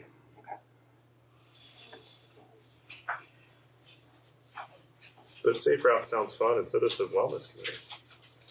Wellness committee is fun. Because there's kids on there. It is cool. With the kids on there, it's really cool to hear what they have to say. My problem is these daytime meetings, and I'm working in the city. I'll stay on the Parent Guardian Equity Task Force. Do you wanna do, Do you want to do the DLAC? do you wanna do DLAC, cause that's usually evenings, you could take my, Yeah. you could take my DLAC and then Yeah. I will switch with Daniel's roundtable. Yeah, I can do DLAC. Cause roundtable and superintendents are usually back to back. So Okay, if sounds you wanna good. take my So we DLAC need for a- evenings, We need an alternate for DLAC. You want Rachel's alternate. Yeah, I'll do alternate again. Okay. And then Daniel, do you wanna stay as alternate for roundtable? We'll just flip flop on that one? Yeah, because who's the other Or alternate? somebody 'Cause else. those are both the same. Those are like one Same after day, the other. Yeah. So Or we should probably have the same alternates. Or Rachel, do you wanna do alternate for roundtable? I can do alternate for roundtable. Okay. That one's a little trickier just because of work, but For some reason, I thought I was still on JIPA and my name's not there. So it's always been, I thought I was. I think Anna took it when she joined. Yeah. Do you want to do it or should I? I've been going to the meetings. She can have it. Okay, so we'll She leave can Anna have here. That opens it up for me. She does the E2 committee too. She likes the Yes Foundation. I don't want to take Oh, yeah. what she really, She does like that one a lot. Okay. Um, So can I just say that we'll reserve the right to like revisit this if Anna's like, no, I really wanted something else, and we can bring it back at another meeting if she. I will take the Special Education Advisory Committee as well. Okay.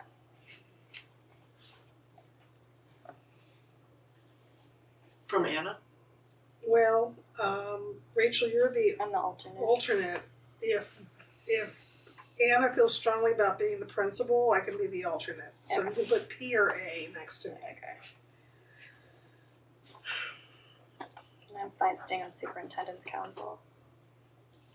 Superintendent's Council, you're still alternate on that one? I wasn't an alternate. Wait, I thought you were listed as For Superintendent's Council, no. I was. It says 25, 20, oh, that last year it said you were. You didn't look at the wrong document. I mean, I'm listed second, but it's. Oh, I thought the second meant alternate. No, the alternates have an A next to them where you don't have to go. Oh, so the ones that don't have A and P, they're both Yeah, they both go. go. Yeah. Oh. Do we need two on super? Would you like Tyler to on The Superintendent's Council this year is going to be doing a lot of work around mission, vision, values, and building out the new LCAP. So having two trustees is not a bad thing. Do you want to share that one again, Julie? Sure. Dana, did you want to stay on the district facilities one? You said you wanted to keep everything you had, right? I mean, if I can, unless other people want it. That's fine. I will just sort of say the Safe Routes to School is kind of one of the easiest committees to do. It's a Zoom call, it's usually at 10 o'clock. So you're giving that one up? Yeah, I think Daniel already got Well, that 10 one. o'clock in the morning. In not the at morning, night. it's Zoom, and sometimes I have meetings, but it's really, the meeting minutes are really clear, and you can use those to report out Cool. if you miss the call, so just I'm gonna step off of it. So if anybody wants to take it, just letting you know it's a layup. Great. So I wanted to jump onto JLAC. I have not done that yet. And I've also been doing a lot more like lobbying type stuff and trying to pull more sway in Sacramento. So I think that was one of the things our PACER said, our CSBA PACER, I met with her. Oh, I forgot that in my deb day, I met with our CSBA PACER. Because I was talking to her about our small district working group, but there's also a regional I don't know if it's a regional director or what it is for CSBA, but I was asking her about more leadership roles in CSBA. So she was meeting with me about that. But she said I should do JLAC because it's a good way to kind of get in the door through that. Oh, okay. So I don't know if somebody wants to jump off of that. Well, I'm the alternate, and if you want to step in as an alternate or primary. And Shelley, did you want to stay on JLAC? Yeah, I'll stay in. I like to do that. Okay. So leave Shelley on there, and Okay. I'll do as a backup. So I might pop in as well since it's like what Zoom, right? It's a Zoom one, so Yeah. if we have two people there, it's not, Okay, it's not a big it's deal. fine. I think that's everything. Yeah. Okay. I mean, and of course. Are we good with E2? I left Anna there. Okay. Shelley, do you want off E2? Yeah, I mean, I'd if you could put me like as an alternate, so because it's right before JLAC, and sometimes I can get up that early, and sometimes I can't. But I'd like to at least get the Zoom link for it. So. Oh, Marin County School Boards Association, we don't have a primary. I am fine doing that again. They didn't actually meet except for like those big giant meetings, so I'm fine staying on that one. Okay. Deanna, you want to be alternate or? Yeah, I'll be the alternate. One thing that's not on here, and Chris Carson, maybe you can weigh in on this, is Parcel Tax Oversight Committee. We're gonna have to have a Parcel Tax Oversight Committee. We've just got some legal counsel around the bylaws for that. I've reached out to someone in Santa Fe who used to be on it from a teacher perspective, but we'll have a board member on that as well, right? You would, but it would be for the following year. For next school year. Because you're looking back. What is that? What Okay. does that entail exactly? It would probably be 2 meetings.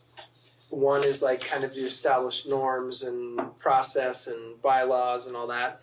And the other is to review every dollar that was spent from the parcel tax. So it's a relatively straightforward 8 million came in, 8 million was spent on teachers.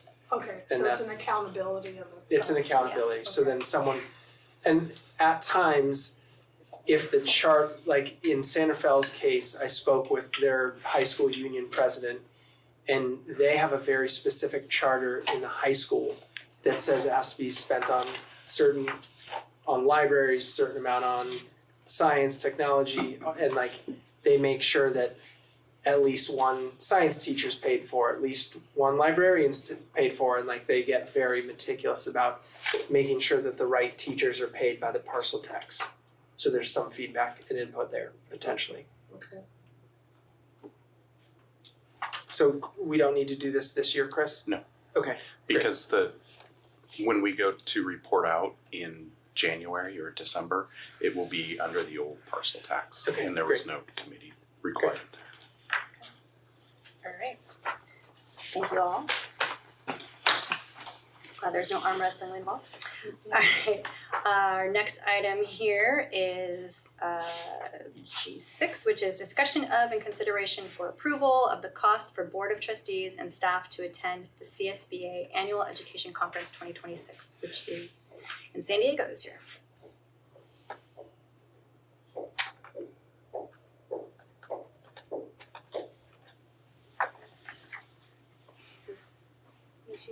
Yeah, I was just gonna leave it up for discussion. December. Okay. Sorry. Okay. No, this is if there's anything you need to say. I was like, No, I mean, Okay. I thought CSBA last year was really valuable. There were a number of, it was right here in Sacramento, so it was easy. I actually was just coming off paternity leave, so I was going home to help with night feeding and then coming back for CSBA. It was great. I appreciated being able to take different kind of courses or sessions on budget cut process, parcel tax. Like at the moment, it felt like very valuable for us. I don't know exactly what is on the slate for this year's conference, but I kind of liked our divide and conquer approach, and then we would meet for lunch and what'd you learn? So I thought it was really good. It'd be slightly increased cost because we've got to fly and get hotels, but I am going to be on assignment in Texas, unfortunately. at that time, but I think I could maneuver my way out of it. When do you need to have an answer? Tracy, do you know when the early registration marks are? Because I know we can save money. Early already started, so regular is right now. So this is December 2nd through the Through 4th. November Yeah, 9th. November 9th is the Okay. start of late, so we could save $100 by deciding before November 9th. I could know Tuesday. I'm just kind of trying to jiggle myself out of that. Yeah, I always find them very helpful, and I find it more helpful not going alone. So there's always that. I'd agree. I'd like to know. I think we should have like 2 or 3 people go I would at like a to go. minimum. Otherwise, we should just hold off till it's closer, because I think the value is in the conversation, splitting time, and And when it was in San Francisco, it was really amazing. Like all of us were able to attend. Yeah. And we Do we really know where had it some is? great. San Diego. San Diego. No, but where's the next one? It'll be up north So somewhere. yeah, because it's alternating back and forth. I would like to go because I have to be there for that small work group committee that I'm on for CSBA. They do pay for part of, like, a teeny part of my travel expenses apparently, but not like flights or hotels or anything. So it sounds like 3 of us are interested in going. Yeah. We need to let you know soon Okay. because of I'd like to take advantage of the Yeah. regular/early registration if we Okay. can. Okay, So we let you know next week. Tuesday. Great. so we need to reach out to the end Yep. too. Yep. Alright, great. Okay. If I we need, flake, what was that? Teresa, like if I flake, because I'm gonna be, She spaces out on contacting you about like yes or no. just let me know. So we need to do a discussion vote on that one. Yeah, Need it a would be motion. a motion to Okay. approve spending some money on Okay. this. Do we have any public comment on this item? Wait, Sorry. We have to make And a it's motion a to motion to spend approve. money on who's on gonna spend? You're the gonna spend. district. We're spending. No, the district pays for it. Registration fees. Is it in the budget? I mean, we have budget for it. We have not budgeted for it. Okay. That's very clear oblique answer, thank you. Yeah, I mean, overall, this is not a huge expense, and to continue to feed the board around governance and policy is important. I think you all have set a really good tone for our district, and for us to continue to engage in our own professional learning is important. So I think it's a great opportunity. I think we learned a lot last year. Could you also ask, because I know that in Sacramento, we bumped into a bunch of other trustees from Marin County, and I thought after the fact, like, gee, that would be great if we all knew we were all going and having maybe dinner together, which we did end up having ad hoc, but I don't know if you superintendents could poll the rest of the districts just to get a sense of what other trustees are going, because it's also nice. Alright. Any other discussion up here? A direction to title? If not, I'll entertain a motion. I'll recommend we approve the cost for members of the board and staff who plan to attend CSBA annual conference. Alright, do you have a second? Second with a friendly emotion within the earlier normal registration fees, not later Alright, so before the deadline for for the, the deadline. Well, it sounds like we're just gonna send, 2 board members? We're not all going, it's not a, not the whole Maybe board, three. so You know, You're going, right? I have to check on something as well and get Okay, back by next alright. week. I already cleared it because I had to do it for the other thing. Okay. Alright, so, okay. Do you have a second? Oh, you said a second, that was Yeah. your, okay, what do you call it? Okay, Daniel? Aye. Shelley? Aye. Chris? Aye. And Rachel, aye, okay. Our next item is H1, Superintendent Cabinet Report Updates. Go for it. The start of school has been remarkable. It's been wonderful. I went to all 5 campuses the first day of school, and the number of parents, I was able to kind of, in the first hour and a half or so, get to started at Hidden Valley, went to Brookside, and then went to Manor. And the amount of families and parents that were out in front of the schools chatting, and just the happiness and joy was really it was filling. It was really nice to see. I think principals are feeling well supported. They've got a lot going on, but they're doing great. The morale is really high. I think obviously that gift helped morale on the teacher side. Obviously you heard tonight that it had some negative impacts on the CSEA side. But overall, our facilities look great. Everything's off to a good start. It does feel very busy. Like there's a lot of, even just having the Heartwood conversation right out of the gates was just a lot right away. There's a few other things going on. I'm working a little bit on mission, vision, and values, getting dates set up. I just built out a survey with Teresa's help. Teresa and I just are putting the final touches on our biannual flyer that we send out to the community, so that should be coming out pretty soon. Stephanie and I had a great conversation with Lisa from Yes about Prop 28 funding today, just kind of getting creative around that. I'm attending a PD on special education at MCOE tomorrow. I think some of you might be attending with me.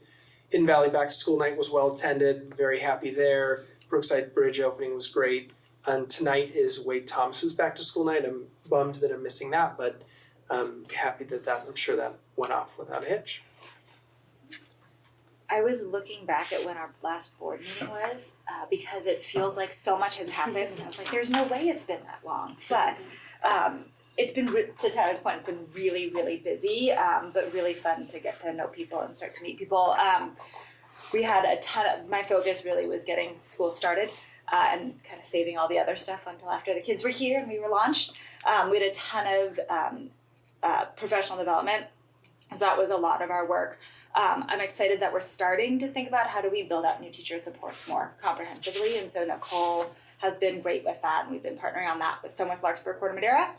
So we had a small series for TK teachers as well as K-5 teachers, both for math and language arts. And then getting some professional development off the ground, so different strands that were kind of specialized depending on what people were focusing on. The bulk of it was really around curricular implementation. So in TK, there was a new-ish curriculum that I think people were playing with last year, and so we made some agreements about that, get set for school. And then a lot of work. It's really amazing to watch how invested teachers are in EL Ed and how thoughtful they were. So really working on some pacing guides that Melina had created, and then they made some revisions based on their work there. We had some classified professional development as well. Met with ELD and intervention teachers. Initial LPAC will be starting soon, so there's a handful of students we have to administer the LPAC to within the first 30 days. And then since then has been some of like the not fun part of my job, which is not being with kids and teachers, but is really, really important to making sure they have what they need. So we've been doing a lot of work on getting instructional materials out to schools, making sure teachers have what they need. And then it's been really fun. First day of school, every year I go to every school just to get a feel for it. So that was lovely and fun. I heard a lot about the bridge and felt like it was a cultural experience that I had to like learn and understand, but it was really fun to see the impact that had on the community. So like as an outsider really not understanding it and then being able to experience what that like symbolized more than anything, I think, for people, that was really fun for me. And then the Hidden Valley Back to School Night, hoping to go to some more next week. And then I've been at a couple of schools with a couple of kiddos who are having a hard time transitioning into school. And so doing some partnering with principals and teachers around how might we support them and what could that look like both in the short term and then getting some plans in place and being able to revisit after we meet with parents and put a few things in place to see what happens. Great. Yeah, it's been a great start. Last week I got out to all the school sites. I couldn't do it all in one day, but I did my schedule, but it was great to get out and see everything going on. We did have a really great kickoff with our staff. We had our student services, classified staff and certificated staff. I met with both groups, and we have both groups are working on similar initiatives, and so we want to make sure that everybody's involved in that process. And our focus this year is really around least restrictive environment, We're having some very productive conversations about how we can maximize our resources and make sure kids are getting what they need when they need it. So that's really exciting. Our classified staff has a lot of professional development opportunities this year, which is fantastic, and it's really exciting. And they're like, when does it start? When does it start? So it's super exciting that we have that for them. I have to say too, we had John Carroll at our certificate kickoff, and we have our very own Marin County Teacher of the Year, Dan McLaughlin, who is one of our White Hill special education teachers. So that was very exciting, and so we will get to celebrate Dan all year long, and that's a pretty big honor. Also, our student services department will be increasing communication this year. I kicked off some communication. We have a weekly update for our student services department for certificated and classified, just talking about different professional development opportunities, best practices, shout outs to team members. I'll also be sending out a monthly message to families of students who are receiving special education services to keep the connection going. And that goes to our Marin County Office of Education kiddos as well as our non-public school kids.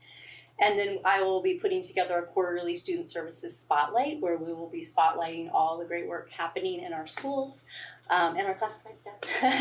I was brainstorming about that a minute ago.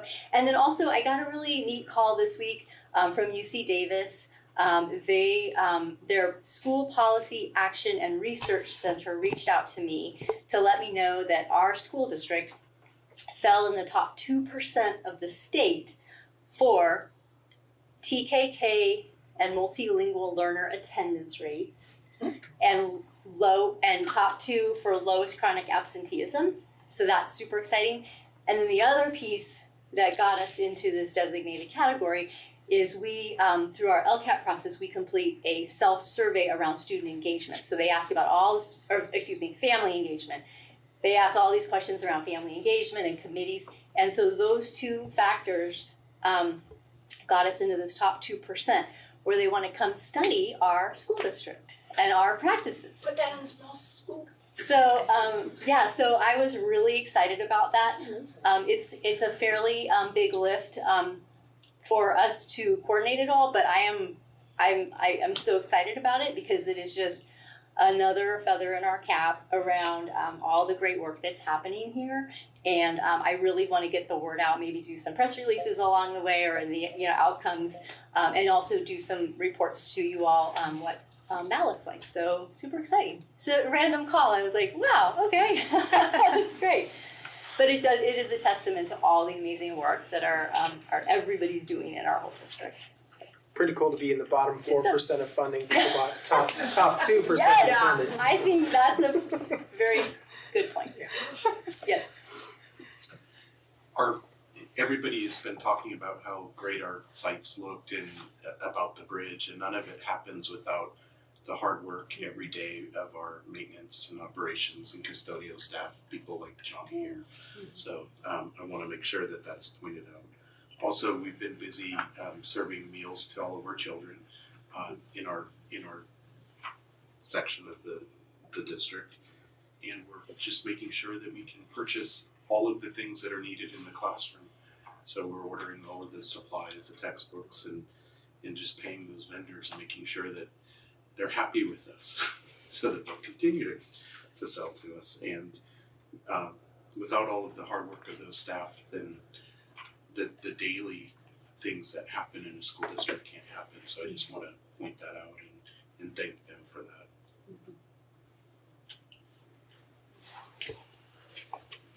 Thank you all. Next item is meeting review. First one here is 1, future board topics and board direction. Do we have anything we would like Tyler to head towards? Go for it. I at the end of our meeting want to come back to the beginning of our meeting and would really like to have a board discussion, open discussion about how we can support efforts to lift up the visibility of all of our staff that don't have that visibility. And and what can we do in addition to having presentations around, every month, which I find very welcome. But is there other stuff that we can do as a board? Is there other stuff we can do? So anyhow, I won't talk about it now. I would love to have a board discussion about how we can continue to even elevate that further in support of that effort. So can we bring that back? And then the only other one is there has been conversation in the past around virtual participation. And I know that Marcy had done a bunch of research on that of what it would take. So I think it's just a matter of pulling out what that research was that she did. And I don't think it would take long to pull it out. So Sean put an update in the last bi-weekly board update that we sent out on Friday that kind of describes it. And I think Sean has found a potential solution that's low cost and relatively low burden on either Teresa or Jorge. So maybe bring that. Does it have to go for discussion, or is it just something that gets operationally out? Is it a? I think the next step would be any feedback from the board based on that communication that I sent out. And then Sean and his team, probably Teresa and I, would need to test run it in here just to see if it actually works. And then we could do a pilot meeting and see how it works from there. And if it worked and was smooth, we can continue to do it. If not, we can not do it. Are there non-technical considerations that we should discuss? Procedural, emotional, I don't know what they are, but non-technology based elements to flow and I don't know, just throwing it out there. Sean, do you want to say anything? Teresa, do you want to say anything? No? No, I mean, no. Okay.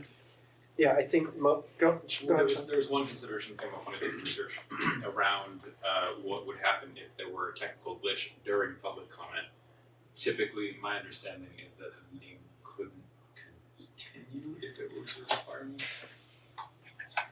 Maybe not the case. But it's something we should look into in the event of a technical issue. What would happen if it were a requirement that was So I think it was just around phrasing. Would we have, I don't know whether we have to make a motion to make it happen, is it a board policy that has to be changed? I don't know what the ins and outs of what we would have to do to make that happen, or maybe that would happen after you do it, check first. But Yeah, I think we need to, our next step would just be to do a test run, maybe on a Thursday after the next board meeting, when the boardroom's already set up like this, where we can kind of have someone be at a school site and kind of call in. Because Santa Fe's able to do this, but they have someone who kind of sits and manages it and kind of lets people in and, closes it down. So, that would either be on Jorge or Teresa. And Teresa's already doing the 3-minute thing, and managing so there's just some managerial stuff that I think we need to practice before we bring it to the board. But I don't think we need a vote for it. I don't think there might be some policy considerations on participation. Is there a large public outcry for this? I'm just curious as to what do we think the participation will look like? And it's only for bandwidth and other aspects of public speaking. I think the public comment that we had earlier today is the majority of the feedback we've been getting. Mm-hmm. I have not received communication from anyone, maybe one or two other people. And I think some school districts do it and some don't. Mm-hmm. When you look at the town council meetings, there's 4 or 5 people that probably call in at each town council meeting. I think it's required at the town council level. It's required, yeah. So it's not here, so it's just a little different. And I think on a night like tonight with a rigorous discussion around Heartwood, you might have seen, some Heartwood families call in, or some teachers from Sonoma County call in, and share their perspective. My guess is that most nights it would be 1 or 2 people at the most. Okay. Yeah. I think before we like had it, I might wanna have a discussion about it on an agenda item, because I think I have some more questions, like if we can't have it one day and it doesn't work, like are we like liable for not doing it because we don't like, so I think it should go on an agenda. Yeah. That's the topic here, future I topics. agree, cause I have questions and I don't think it's as we can't discuss it. Yep. Alright, any other future board topics or board direction? And for the records, is 7:39, Trustee Marsh has returned. Tyler and I were just kind of chatting before, and we talked about a retreat potentially. And so I would wholeheartedly support that. And I think within that retreat, I'd like to include some firm policies around specifically, you know, one would be public comment. If there's protocol about having trustees attacked publicly, you know, there should be a shutdown to that by either the president, if the president is being attacked, then having someone else take control of that. A lot, just the protocol around that, and it's something that's been on my mind a lot. So I support that, or just a retreat to talk about that and other things. Yeah, and Tyler and I had talked about setting up a board retreat for just talking about setting priorities, and you know, we have a new board basically, so we haven't done it, and I like doing it every year, just kind of reset everything. Yeah. Okay, any other future board topics or direction? Okay. Meeting debrief, do we have any comments on tonight's meeting? Alright guys, just go through the whole meeting real Very hearty discussion that you were not a part of, but we missed you, and I think we came out on the other side, and you would have probably been a part of that. So. And you are also on 42. Yes. Yes. All the committees. All the ones I want, right? Just all. Just in case you didn't want. It was just easier that way. Sure. So thank you. Sure. I mean, you know, Thank you for your service. Thank you for your service. We also talked about CSBA, so why don't we just get it on a call, the two of us, Okay. and I can give you a debrief on the Heartwood conversation, the committees if you need to make any changes, and then CSBA attendance. I just wanna echo previously, I really continue to appreciate people doing their homework, dissenting questions, difficult questions, uncomfortable, you know, just willing to listen and hear, be open-minded and try and be solution-oriented, and so continue to appreciate being on a board that operates in that way. And I appreciate the patience when I don't understand something, and I'm quite open about it, and I really appreciate the, you know, It usually is, I mean, it opens up conversation that was good to have opened up, so it's always good. And it's so helpful for everybody listening and in attendance. Like when I was, I usually have all the same questions you do. I just didn't know that I had them. But then for people that are sitting and listening, right? Those are there's no stupid questions because it is so true. Like What do we want a student to do when they're sitting in class and they don't fully understand the context? Want them to raise their hand and ask a question. You So, go like, on they just- AI.